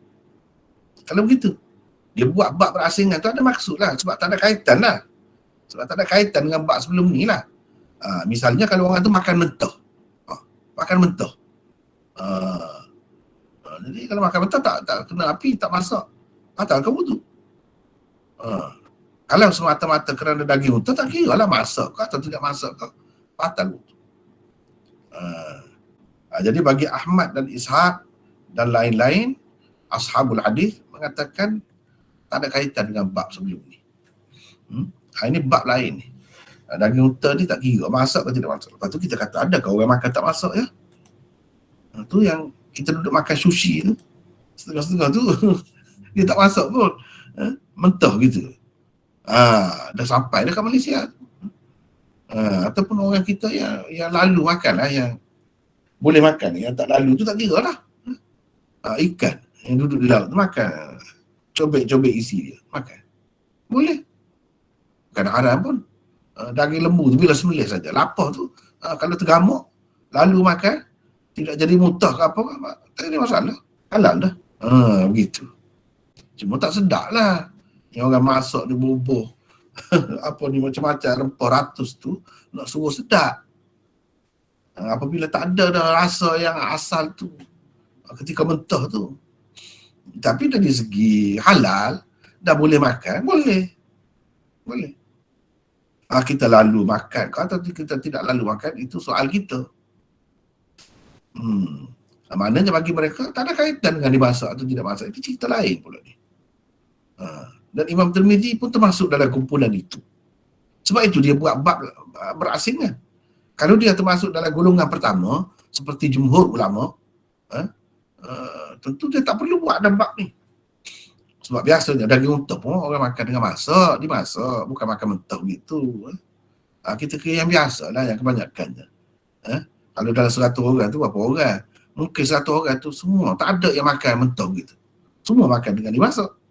Maklum dah tu. Jadi bila dimasak, masuk dalam bab sebelum ni lah. Apa perlu buat bab berasingan? Itu maksudnya. Jadi maksud Imam Tirmizi buat bab berasingan ni, dia nak menyatakan pendirian dia ada. Cuma kita saja tak nampak. Kita saja tak nampak ni. Sebab itulah belajar. Kalau belajar kan nampak cerah berasa. Tak berasa cerah Muhammad Saleh? Cerah. Cerah. Saya nak tanya orang lain lagi lah. Tampil lah ke hadapan ni. Hari ni kita, masa kita ringkas sedikit, kita senggang sedikit lah. Sebab baru habis kan. Minggu ni kita kosong. Yang kedua tu tak ada dah lepas ni. Kita ada satu ni saja pagi ni. InsyaAllah akan datang akan ada dua lah juga. Hari Ahad pun akan ada dua lah. Sebagai gantinya nampaknya itulah Sahih Bukhari jilid 2, iaitu Kitabul Maghazi, InsyaAllah. Kalau tak ada apa-apa aral, kita akan baca yang itulah. Jadi hari ni kita terbuka sedikit lah, boleh bincang panjang sikit. Jadi nampak mana orang-orang lain, saya nak tanya jugalah. Siapa ni? Hardi. Sihat ke Hardi? Alhamdulillah sihat Maulana. Kalau Hardi ni dengar saya bincang ni, saya cerita ni, nampak jelas ke tak jelas? Hardi tu dengar ke tidak? Ya, dengar Maulana. Dengar. Macam mana tu? Yalah, banyak pencerahan dapat. Pencerahan lah kan. Bayangkan kalau Hardi sendiri baca terjemahan lah, boleh faham ke macam yang kita belajar ni? Tak faham Maulana. Itulah Sebab sebab. nak kena kupah banyak. Itu macam kemarin Imam Bukhari kata dekat innamal ilmu bitta'allumi. Barulah nampak. Ilmu itu diperolehi dengan belajar. Barulah nampak. Sekarang ni kalau tak nampak lagi tak tahulah. Mana lagi orang lain? Sila tampil. Kita nak bincang sedikit. Ini Hafizul duduk di mana tu? Duduk di Kangar. Kangar. Macam mana Hafizul? Kalau bayangkan, kalau baca terjemahan sendiri, boleh nampak ke macam kita bincang hari ni? Kalau baca terjemahan sendiri memang tak nampak lah. Kita akan jadi literal. Jadi literal lagi ni. Literal. Betul tu. Akan jadi literal. Inilah yang Imam Bukhari kata, yang kita belajar kemarin. Innamal ilmu bitta'allumi. Bahkan itu sebahagian daripada hadis tu. Ilmu itu diperolehi dengan belajar. Barulah nampak faedah belajar tu. Ikutlah belajar secara online ke. Bagi saya sekarang ni sama. Dengan syarat yang di hadapan saya tu betul-betul bersedia lah. Betul-betul bersedia. Seperti kalau berhadapan. Seperti kalau berhadapan. Sekarang ni dah mudah. Nak tunjuk kitab boleh nampak semua. Lebih daripada berhadapan begini. Satunya kita boleh terlibat ramai. Dalam satu masa boleh terlibat ramai. Yang jauh-jauh pun boleh berkongsi juga ilmu. Jadi kan, jauh tu kalau kita bayangkan baca sendirilah. Tak boleh nampak begitu tu. Tak nampak tu. Barulah kita terasa apa yang Imam Bukhari kata tu. Innamal ilmu bitta'allumi. Ilmu diperolehi dengan belajar. Baru nampak. Tak ada yang ada jumhur ulama kira-kiranya akan mengatakan bab ni masih ada kaitan dengan yang sebelumnya. Adapun Imam Ahmad, Ishaq dan lain-lain pula kata tak ada kaitan. Ini berasingan. Baiklah. Habis itu kita pergi kepada hadisnya. Hannad meriwayatkan kepada kami. Jadi yang saya tidak tidak bincangkan tentang perawi-perawi dia, kira-kiranya dah lepas dah. Sudah ada tentang dia ni. Abu Muawiyah sama juga, daripada Amash ada, daripada Abdullah bin Abdullah Ar-Razi. Ni baru perawi pertama. Kita baru berjumpa dengan dia di sini.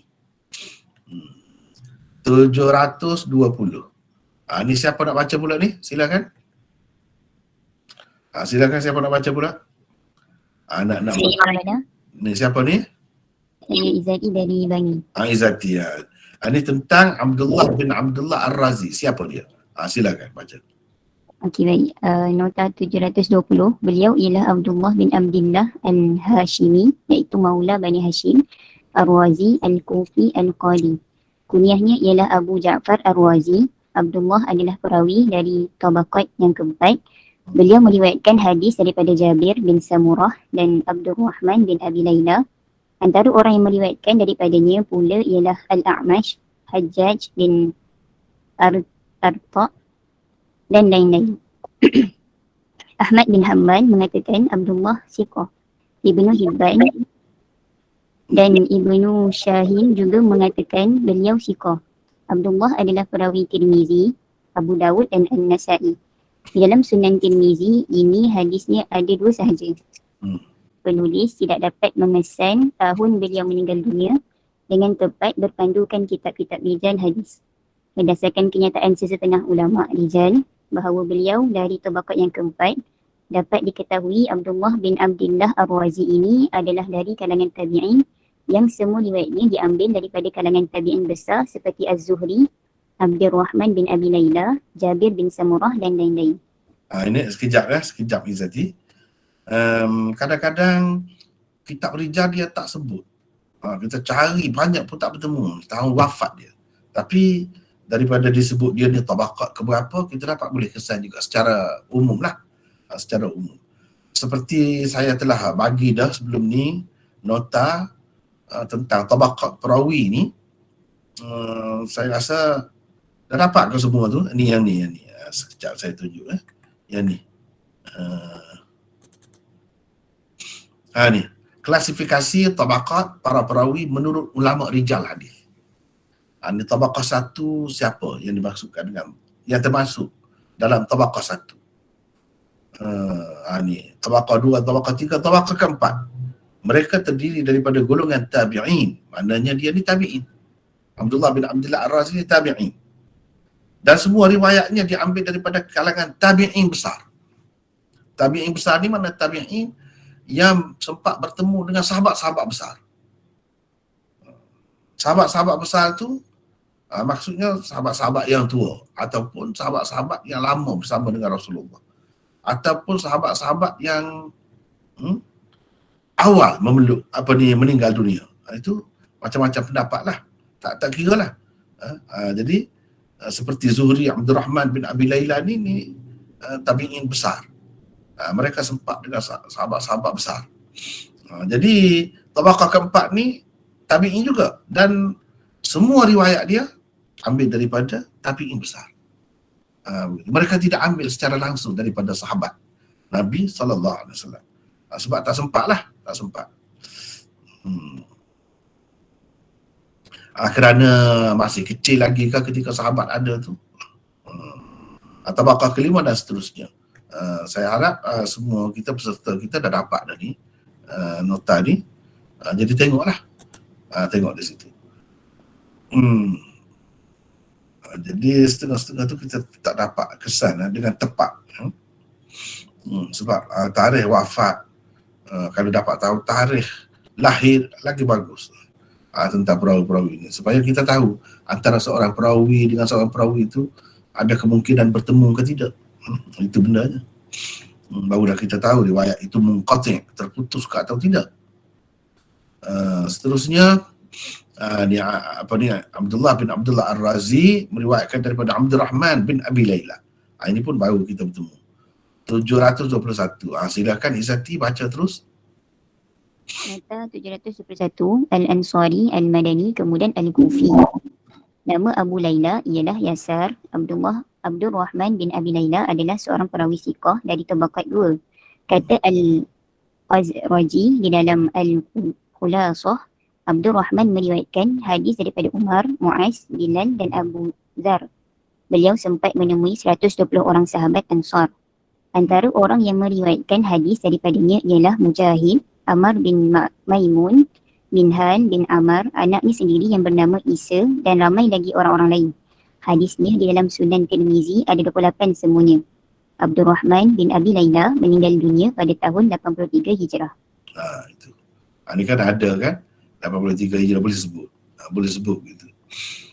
Baiklah. Kita naik semula ke atas. Ini riwayat ni berpunca daripada Al-Bara bin Azib, sahabat Nabi SAW. Ini pun kita sudah bertemu dah sebelum ni. Kata beliau, Rasulullah SAW pernah ditanya tentang hukum berwudu dengan makan, kerana makan daging unta. Baginda menjawab, berwuduklah kerananya. Nabi kata berwuduklah, suruh tu. Berwuduklah kerananya. Rasulullah SAW juga ditanya tentang hukum berwuduk kerana makan daging kambing. Baginda menjawab, janganlah kamu berwuduk kerananya. Jangan berwuduk. Maksudnya tak payah berwuduk lah. Tak payah berwuduk kerananya. Tadi kita dah baca terjemahan dia semua tu. Hari ni saya rasa setakat ini saja sempat bincang pun. Sebab kalau nak bincang panjang lagi ambil masa panjang lah, lama lah. Kita kena tanggung untuk sesi akan datang pula. Jadi bila Rasulullah SAW ditanya tentang makan daging unta, baginda menjawab, berwuduklah kerananya. 722 nota ni. Sila Izzati baca lagi. Nota 722, pada sabda Rasulullah SAW ini terdapat dalil yang menunjukkan memakan daging unta itu membatalkan wudu. Imam An-Nawawi berkata, para ulama berbeza pendapat tentang makan daging unta. Kebanyakan mereka berpendapat ia tidak membatalkan wudu. Antara orang yang berpendapat demikian ialah keempat-empat orang Khulafa' Ar-Rasyidin, iaitu Abu Bakar, Umar, Uthman dan Ali. Ibnu Mas'ud, Ubay bin Ka'ab, Ibnu Abbas, Abu Darda, Abu Talhah, Amir bin Rabi'ah, Abu Umamah dan jumhur tabi'in, Malik, Abu Hanifah, Syafi'i dan anak-anak buah mereka juga berpendapat sebegitu. Ahmad, Ishaq bin Rahawai, Yahya bin Yahya, Abu Bakar bin Al-Munzir dan Ibnu Huzaimah pula berpendapat ia membatalkan wuduk. Hafiz Abu Bakar Al-Baihaqi telah memilih pendapat ini. Disebutkan bahawa itu juga pendapat ashab al-hadis secara mutlak. Sekumpulan sahabat juga disebutkan berpendapat demikian. Lihat Syarh An-Nawawi ala Muslim juzuk 4 muka surat 48. Hujah mereka ialah hadis Jabir bin Samurah yang diriwayatkan oleh Muslim. Ahmad bin Hanbal dan Ishaq bin Rahawai berkata ada dua hadis sahih diriwayatkan daripada Nabi SAW berhubung dengan perkara ini. Hadis Jabir bin Samurah dan hadis Bara'. Imam An-Nawawi berpendapat mazhab kedua ini lebih kuat di sudut dalilnya, walaupun jumhur ulama' menyalahinya. Imam An-Nawawi hanya menyebutkan nama-nama para sahabat yang berpendapat wuduk tidak terbatal dengan memakan daging unta. Nama-nama sahabat yang berpendapat wuduk terbatal kerananya langsung tidak disebut beliau. Antara sahabat Nabi SAW yang berpendapat wuduk terbatal dengan sebab makan daging unta ialah Zaid bin Thabit, Ibnu Umar, Abu Musa, Abu Talhah, Abu Hurairah, Jabir dan Aisyah radhiyallahu anha. Pendapat Abu Saud, Abu Haythamah dan Asy-Syafi'i Khaythamah dan Asy-Syafi'i dalam qaul qadimnya juga sama dengan pendapat Ahmad dan Ishaq. Sebenarnya dalam mazhab Hambali sendiri sekejap Izzati sekejap ya. Jadi di sini kita tengok kita tengok Baihaqi ni, cuba tengok Baihaqi ni Syafi'i ni, pejuang Syafi'i lah. Kalau kita kata peguam bela mazhab Syafi'i pun ya betul. Ni peguam bela besar ni mazhab Syafi'i, tapi dia dalam masalah ni padahal ini tadi kan kita dah tengok ni Abu Hanifah, Malik, Abu Hanifah, Syafi'i juga berpendapat begitu. Maknanya tak batal wuduk. Tetapi Baihaqi kata batal. Dia sependapat dengan Ahmad dan Ishaq dalam masalah ni. Imam Nawawi juga Syafi'i, bahkan dia termasuk dalam ulama tarjih, mujtahid tarjih dalam mazhab Syafi'i. Dia pun kata kuat dalil, dari segi dalilnya kuat, walaupun ia menyalahi pendapat jumhur ulama. Walaupun jumhur ulama menyalahinya, pendapat yang kedua dia kuat. Imam Nawawi pun kata begitu. Okey, jadi maknanya kadang-kadang itulah berbeza di antara orang alim dengan orang biasa. Walaupun dia disebut sebagai pengikut mazhab Syafi'i, pengikut mazhab ini sebenarnya banyak kita dapati kalau kita belajar hadis, tengok syarah-syarah hadis ni, jelas sangatlah. Tidak semestinya mereka itu betul-betul terikat sepenuhnya seperti muqallid biasa. Tidak, dia tidak begitu. Bahkan dalam banyak pendapat mereka itu berbeza dengan imam dia. Ini salah satu contohnya. Bahawa ahli ilmu yang sebenarnya dia bersikap terbuka. Macam Imam Nawawi, dia tidak ta'assub. Dia tetap mengatakan yang ni lebih. Padahal kalau mazhab Syafi'i, pendapat Syafi'i dalam qaul qadim dia juga mengatakan terbatal seperti Imam Ahmad. Tapi itu qaul qadim. Maknanya kalau nak kira mengikut mazhab Syafi'i kurang kuatlah, tak kuatlah berbanding dengan yang kata tak batal tu. Sebab itu qaul jadid. Jadi qaul qadim tak kuat. Walau bagaimanapun beberapa orang dalam mazhab Syafi'i, tokoh-tokohnya terutamanya yang banyak terlibat dengan hadis lah, mereka lebih mentarjihkan pendapat yang mengatakan terbatal wuduk, seperti yang dijelaskan di sini, dapat dilihat di situ, terbatal wuduk. Dan Imam Nawawi hanya sebut di kalangan sahabat orang-orang yang kata tak batal. Yang batal dia tak sebut. Itu untuk ringkas lah. Jadi saya tambah lah supaya kita nampak juga di kalangan sahabat pun ada juga, walaupun Khulafaur Rasyidun memihak kepada yang pertama. Itu baiklah. Sila Izzati baca lagi, sambung lagi sini. Sebenarnya dalam mazhab Hambali sendiri terdapat banyak perincian berhubung dengan perkara ini. Pertama, menurut pendapat yang masyhur dalam mazhab Ahmad, wuduk terbatal dengan sebab makan daging unta. Sama ada seseorang itu tahu tentang hukumnya atau tidak tahu. Sama ada daging yang dimakannya itu mentah atau telah dimasak. Dan sama ada ia mengetahui ada hadis tentangnya atau tidak. Kedua, menurut pendapat Ahmad yang kedua, memakan daging unta yang mentah sahaja membatalkan. Memakan dagingnya yang telah dimasak tidak membatalkan. Ketiga, pendapat ketiga Ahmad ialah memakan daging unta tidak membatalkan secara mutlak. Inilah pendapatnya yang dipilih Yusuf Al-Jauzi dan Syekh Taqiyuddin Ibn Taymiyah. Maknanya tak batal langsung. Ikut macam mana pun. Ada juga pendapat dia mana sama seperti jumhur. Silakan teruskan. Yang keempat, pendapat keempat yang dinukilkan daripada Ahmad ialah jika seseorang tahu hukumnya, maka membatalkan. Jika tidak tahu, maka tidak membatalkan. Inilah pendapatnya yang dipilih Al-Khallal dan lain-lain. Yang kelima, tokoh-tokoh dalam mazhab Hambali juga berbeza pendapat tentang memakan bahagian anggota unta yang lain selain yang disebut sebagai daging seperti bonggolnya, lemaknya, hatinya, limpanya, perutnya dan lain-lain. Adakah membatalkan wuduk atau tidak? Menurut pendapat yang masyhur dalam mazhab tidak membatalkan kerana semua yang tersebut itu terkeluar daripada lafaz nas. Jadi lafaz nas ni apa? Daging. Luhum, daging. Jadi hati tu orang tak sebut daging, orang sebut hati. Perut, orang sebut perut, orang tak sebut daging. Begitu. Jadi kata dia yang yang lain-lain tidak membatalkan, daging saja. Lepas tu kita kata, kenapa begitu? Itulah menjaga nas. Literal lah. Dia ikut literal lah ni. Imam Ahmad memanglah banyak pendapat dia begitu. Dia lebih dekat, paling dekat. Antara imam 4 mazhab ni paling dekat dengan mazhab Zahiri, Ahmad. Ahmad.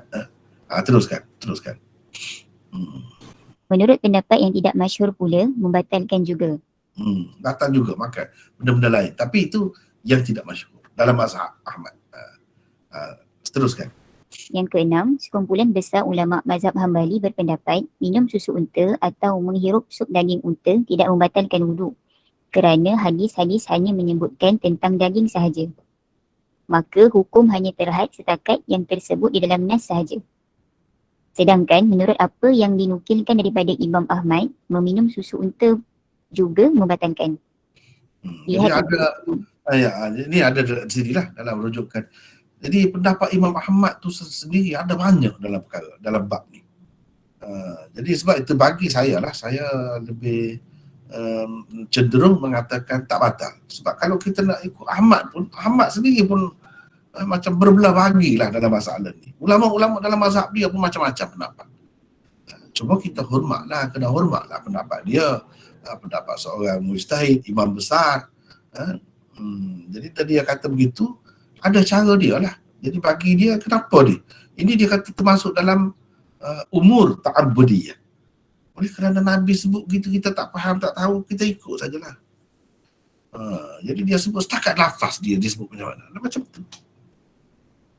Tapi kalau lafaz dia, kenapa pula susu itu membatalkan juga?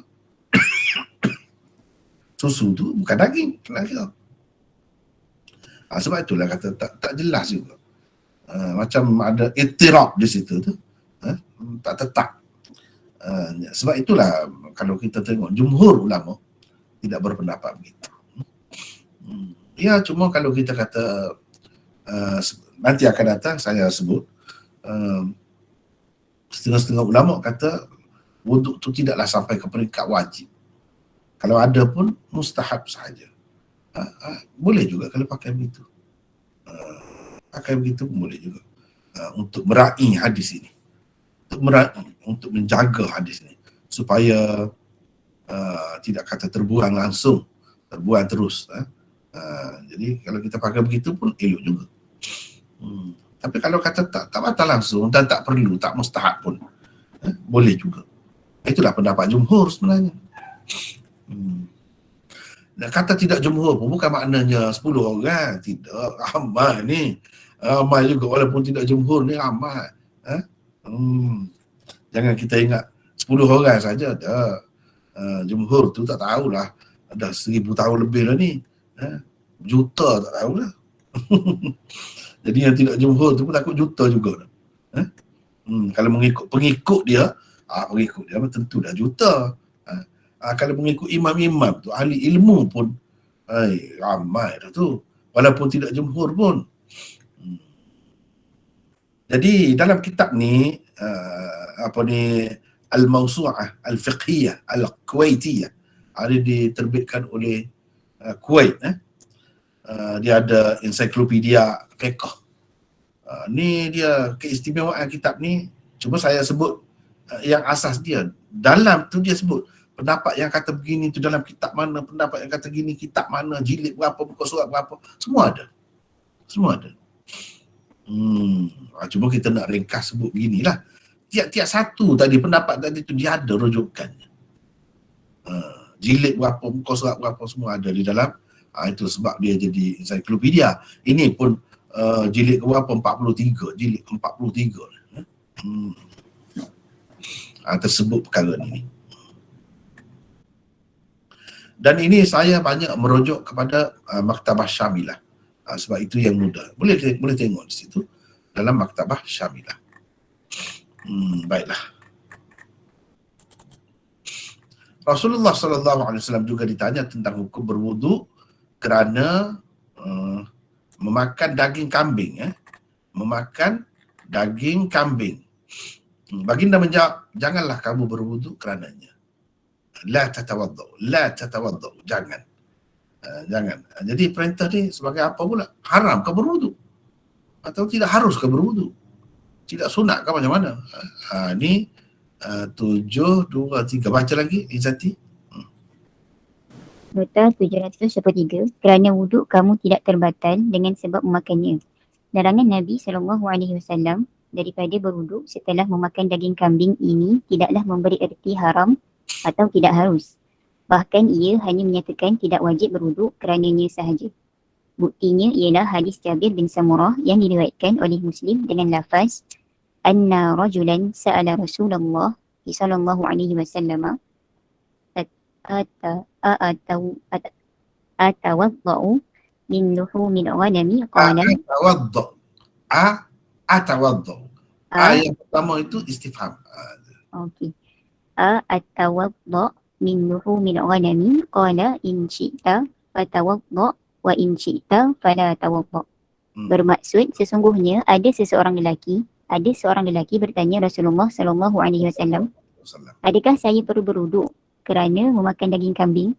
Jawab Nabi sallallahu alaihi wasallam terpulang kepadanya, berwuduk pun boleh, tidak berwuduk pun boleh juga.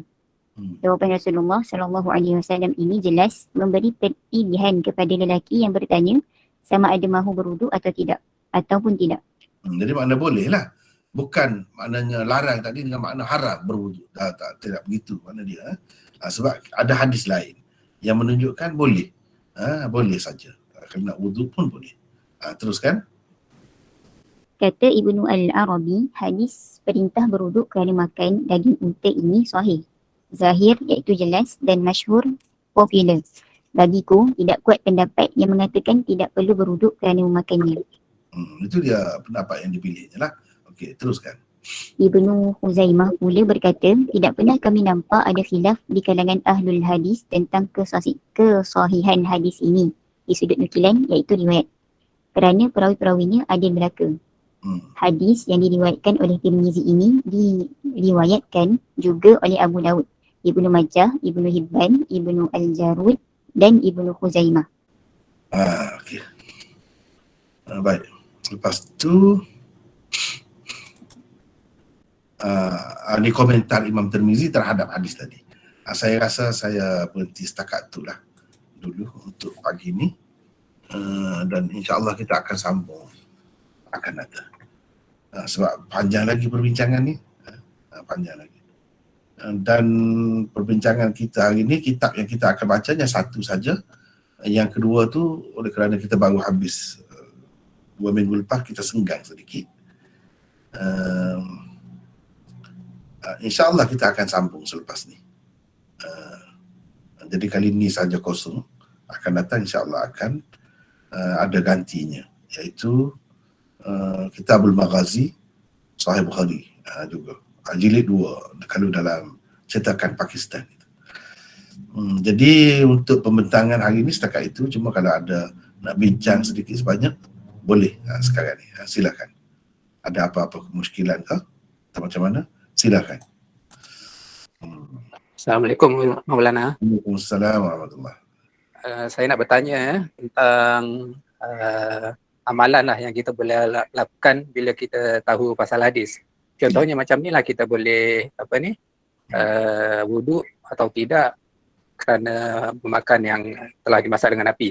Okey, kalau kita buat contoh lain, bolehkah kita amalkan satu benda ni, contoh dalam sembahyang sunat witir, sama ada kita nak buat 3 rakaat, 1 salam atau 2 salam. Jadi kita buat dua-dua. Macam juga kita dengan memakan daging yang dimasak api, kita boleh buat dua-dua. Ya. Boleh ke dalam perkara-perkara lain kita buat macam tu? Maknanya kita buat dua-dua. Boleh. Terima kasih Maulana. Boleh, memang boleh. Dan seeloknya kita buat begitu. Bahkan guru saya dulu yang mengajar hadis ni, Bukhari, Tirmizi ni, ajar hadis, dia pesan, seeloknya kita yang belajar hadis ni, kata dia, paling tidak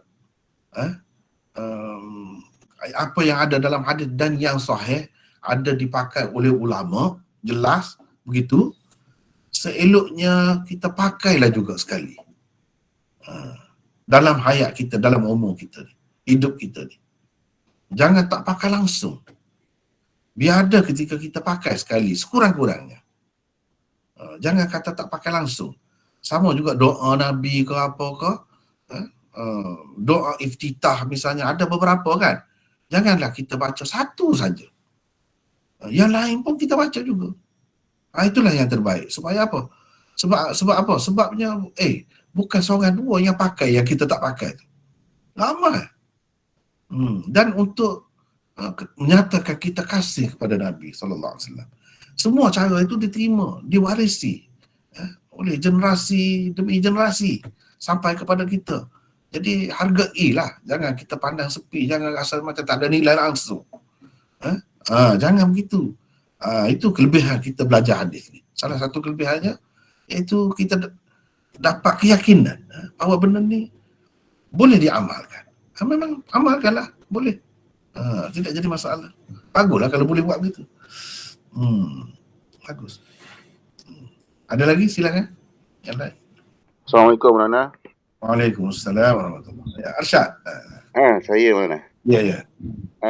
Pasal hadis yang mula-mula tu yang 58 kalau tak salah, 58 59. Pasal hadis warid tu, saya tak berapa faham dengan ada dua saluran tu daripada Abu Bakar dengan Abbas kan, Ibn Abbas. Dua saluran tu dia gorib pada sanad dia kan. Jadi macam mana tu Maulana? Adakah hadis tu masih boleh dipakai ataupun macam mana tu? Boleh dipakai, cuma menambahkan pengetahuan kita sajalah. Orang yang belajar hadis tu dia tahu ini saluran sanad ni dhaif, itu saja. Sebab kandungan dia tu sama. Jadi memang kita boleh pakai lah.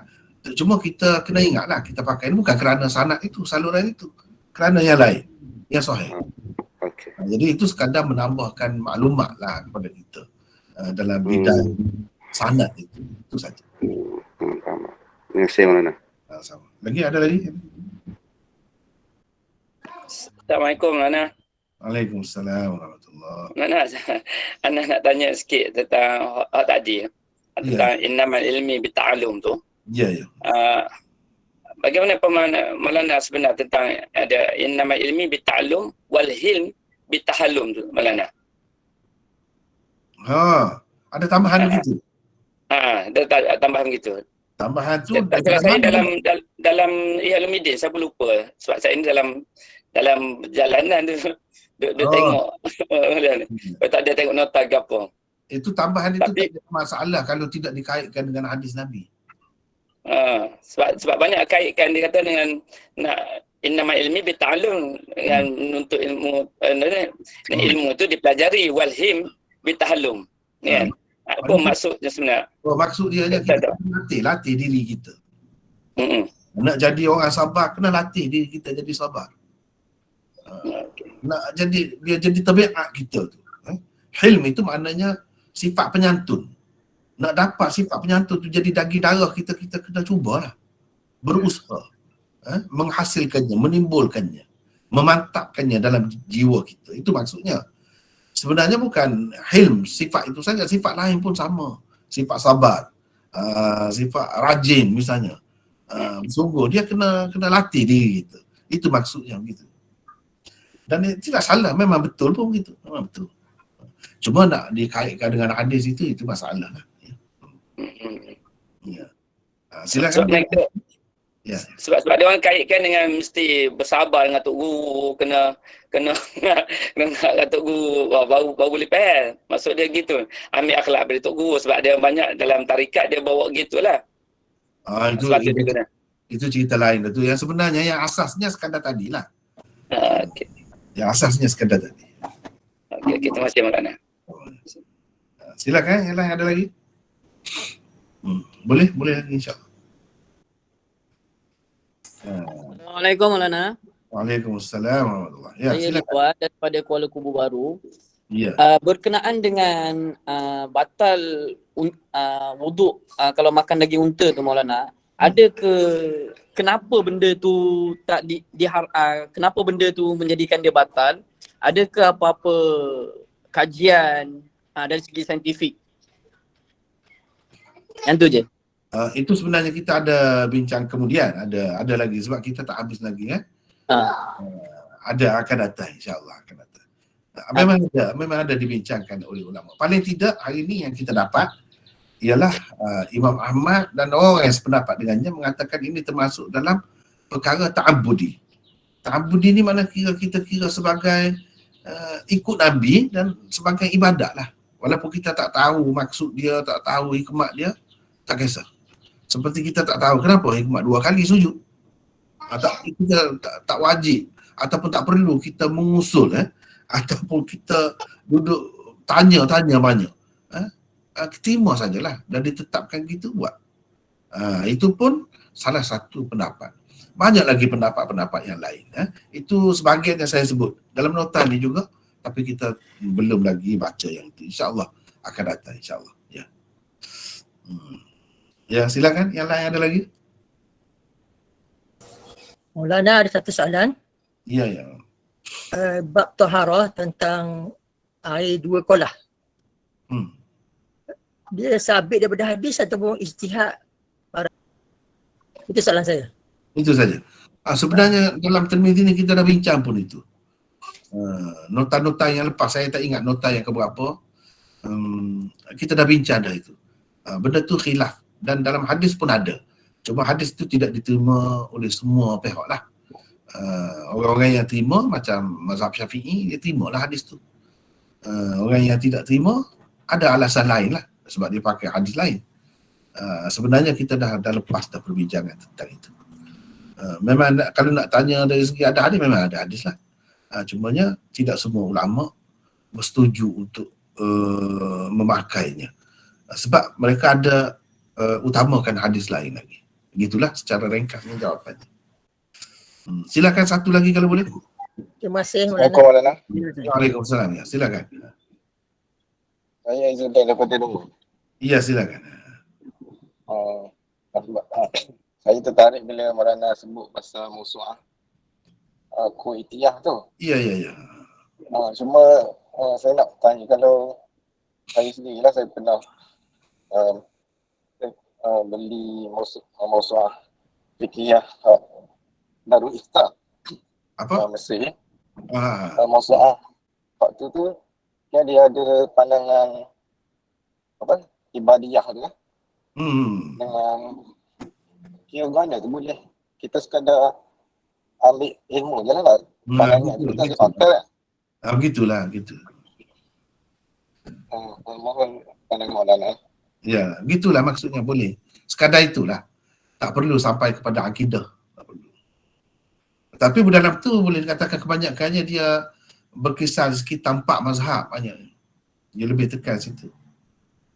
Ada ke Ibadhi? Rasanya tak ada dalam kitab lain kalau ada. Itu dalam masu'ah tu Azhar punya. Azhar lain, ini bukan. Setakat yang saya tengok, saya tak, mungkin ada lah tempat-tempat tertentu. Kalau itu hanyalah dari segi perbezaan, dari segi fiqh sajalah. Jangan kita. Dari segi fiqh tu kita boleh ambil lah kalau bertepatan dengan jumhur. Begitulah. Kalau bercanggah tak payah lah. Kalau bercanggah tak payah. Begitulah. Terima kasih Maulana. Sama. Saya rasa setakat itulah dulu kita untuk hari ini. Hari ini habis cepat sikit. Lepas ni tak ada dah. Tak ada rehat apa, terus kita tutup. Hanya sekadar itulah hari ini. InsyaAllah akan datang kita akan bertemu lagi insyaAllah. Wallahu a'lam. Wa akhiru da'wana alhamdulillahirabbil alamin. Assalamualaikum. Waalaikumsalam. Waalaikumsalam. Waalaikumsalam. Waalaikumsalam warahmatullahi wabarakatuh. Waalaikumsalam.